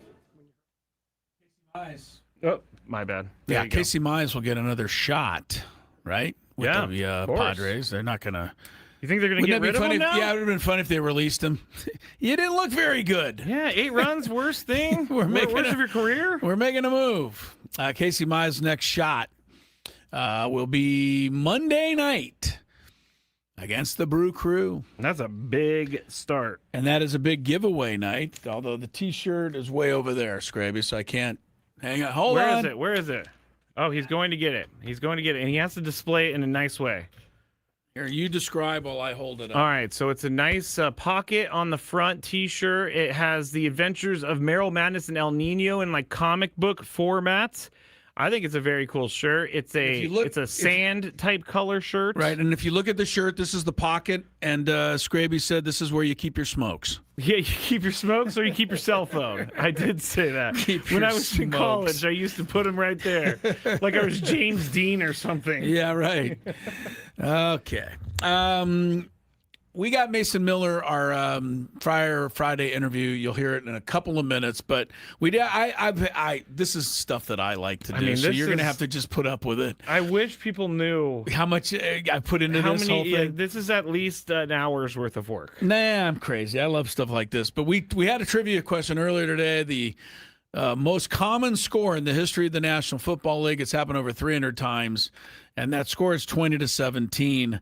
So I was looking for some oddities along with that in the world of scores in the NFL. There have been, believe it or not, how many 0-0 ties do you think there have been, Scraby? Oh, wow. In the history of the NFL? I would think at least one. At least one. How about 73 of them? I'm sorry, what? Yeah. 73? Yeah, the last one was in 1943, okay, but that makes sense. Way back in the day, I guess 0-0 is a pretty common score. 73 times. I know, I thought you'd get a kick out of that. That is crazy. Last year's Super Bowl, 29-13. I really thought that would be pretty close to a scoregami. I don't know that it's not, but only 12 times in the history. That was a pretty odd score for a Super Bowl. That is. Here's a score that I find very interesting that'll never happen again, I wouldn't think. Of course, it happened 80 years ago. Racine, which I don't even... Yeah, no, I know the Racine Peaches from A League of Their Own. This wasn't them. This was the Racine Pro Football Team. Beat the Chicago Cardinals 10-4. Don't think you'll see that one coming around too much. So they got 2 safeties. It's the only way you could do it, for sure. Highest scoring 1-point game in NFL history, 1983. I remember it was a Monday night. The Redskins over the Packers, 48-47. The winning extra point. Oh, no, I take it back. Green Bay won, 48-47. Washington had a chance to win, but Mark Mosley missed the field goal. Oh, man, how did he come up again? The guy came up again. He could have made it 50-48, but it ended up 48-47 Green Bay. Man, what a day for Mark Mosley on the Gwynn and Chris show. He's having a big day. We talked about the highest scoring, the scoregami game last year, the high-scoring tie, Dallas and Green Bay, 40-40. But it's not the highest scoring tie. Raiders, Patriots, you brought this up, 43-43. 1964. Game was played at Fenway Park. Seems interesting. Now they do have a college bowl game there now. I don't think they do anymore. No, I think it's still there. Is it still there? Yeah, I think so. It seems like they can't fit a football field in the there, other but interesting, apparently they can. the other quick interesting note on that game: Al Davis was the coach of the Raiders. Yeah, that is for that game. Low. How about Can this? he fire himself? Probably. Lowest scoring NFL playoff game. I remember this game. It happened when 1970. Dallas Cowboys 5, Ooh. Detroit Lions nothing. Dallas had 22 yards passing, but won the game 5-0. I thought that'd be scoregami, but it's happened 2 other times, 5-0 as the final score of an NFL game. All right, these are things that keep me up all night, and I probably will be up all night looking more stuff up like this. Can I? What? Can you what? I just got to tell people, this really made Chris happy doing this. I love doing this. It's I've been really looking made this him stuff happy. up all. He's like, "Can you last... believe this?" And I'm like, "You know what? I'm You making just sure the don't radio care. station didn't burn down." Rams beat the Buccaneers in the NFC Championship 9-0, 1979. Only 2 NFL playoff games with less than 10 points scored. Wow. More than you needed to know. I get it. All right, let's go to Mason Miller. I mean, if you're going to finish a show, you might as well finish it with the best closer in Major League Baseball. That's right. Friar Friday, it doesn't get a whole lot better than this. We're joined by Padres closer.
Into whether you are available or not. If you get a save in back-to-back days, on the third day, could you come in and say, I'm feeling pretty good today. If you need me for a third, or is there a discussion there? How does that work out? Yeah, I've pitched 3 days in a row this year, and I've been available to pitch 3 times in a row a couple of times as well. And there's also been times where I've had longer outings in those two innings, yeah, or 2 days, and there's been times where I haven't been available. So it's guys constant communication, and that's the best thing that we can do is just be honest with each other.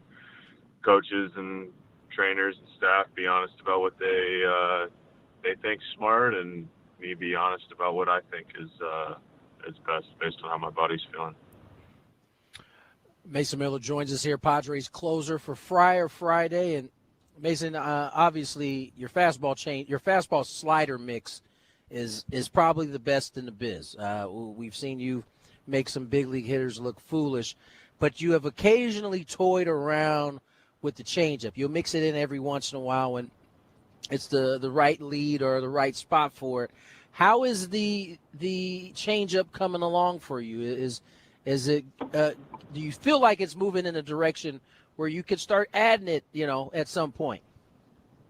I feel confident throwing it, yeah, but it's, like you said, hard to go away from my two best offerings. Yeah. So it's just finding the right spot, finding the right time where it's a good matchup with the hitter at the time I feel comfortable with it in the game, and just balancing those two things out, but also just sticking to who I am and going and competing with my fastball and slider. Mason Miller is our guest. I love the choice of word there, your offerings, almost as if you're being kind of nice to the hitter, like, hey, I got to throw you a little slider. It's my offering. I don't know how much you read the press clippings. I'm sure you've heard them. I mean, people who say you're unhittable, and we've seen you look unhittable, but how do you couch that out on the mound? Is there a certain edge that you have to keep out there to make sure that you never get, per se, too full of yourself? I think it's way further than just the mound, just as a person. Yeah. It's not something I'm looking to do is be full of myself or be complacent. I have the ultimate respect for the hitters in the box that I'm competing against. They don't make my job easy, and I'm trying to make their job as hard as possible too. So it's just a balance, of confidence without being complacent. That's probably my favorite way of putting it. Mason, we talked a little bit about the deadline and kind of being happy that it's moved past you guys, but you guys were able to acquire a couple really good pitchers. What does that do for a locker room? This is already a pretty confident bunch, but adding the two guys that you got into your starting rotation, what can that do for the ambiance of the locker room? Just confidence, confidence and excitement. Bringing two guys that are having really good years at a position that we've been notably short on this year, albeit from injuries or just by how we're managing the team. We have a really strong bullpen, and I think if we had given some of our starters a longer leash, I think that they would have been able to impress throughout the season. But, everybody kind of knows the drill that the bullpen's really strong, and starter gets through four or five innings, we're going to go to our guys, especially with a lead. So given that Casey and Robbie both have had strong years, I think that they'll get a longer leash.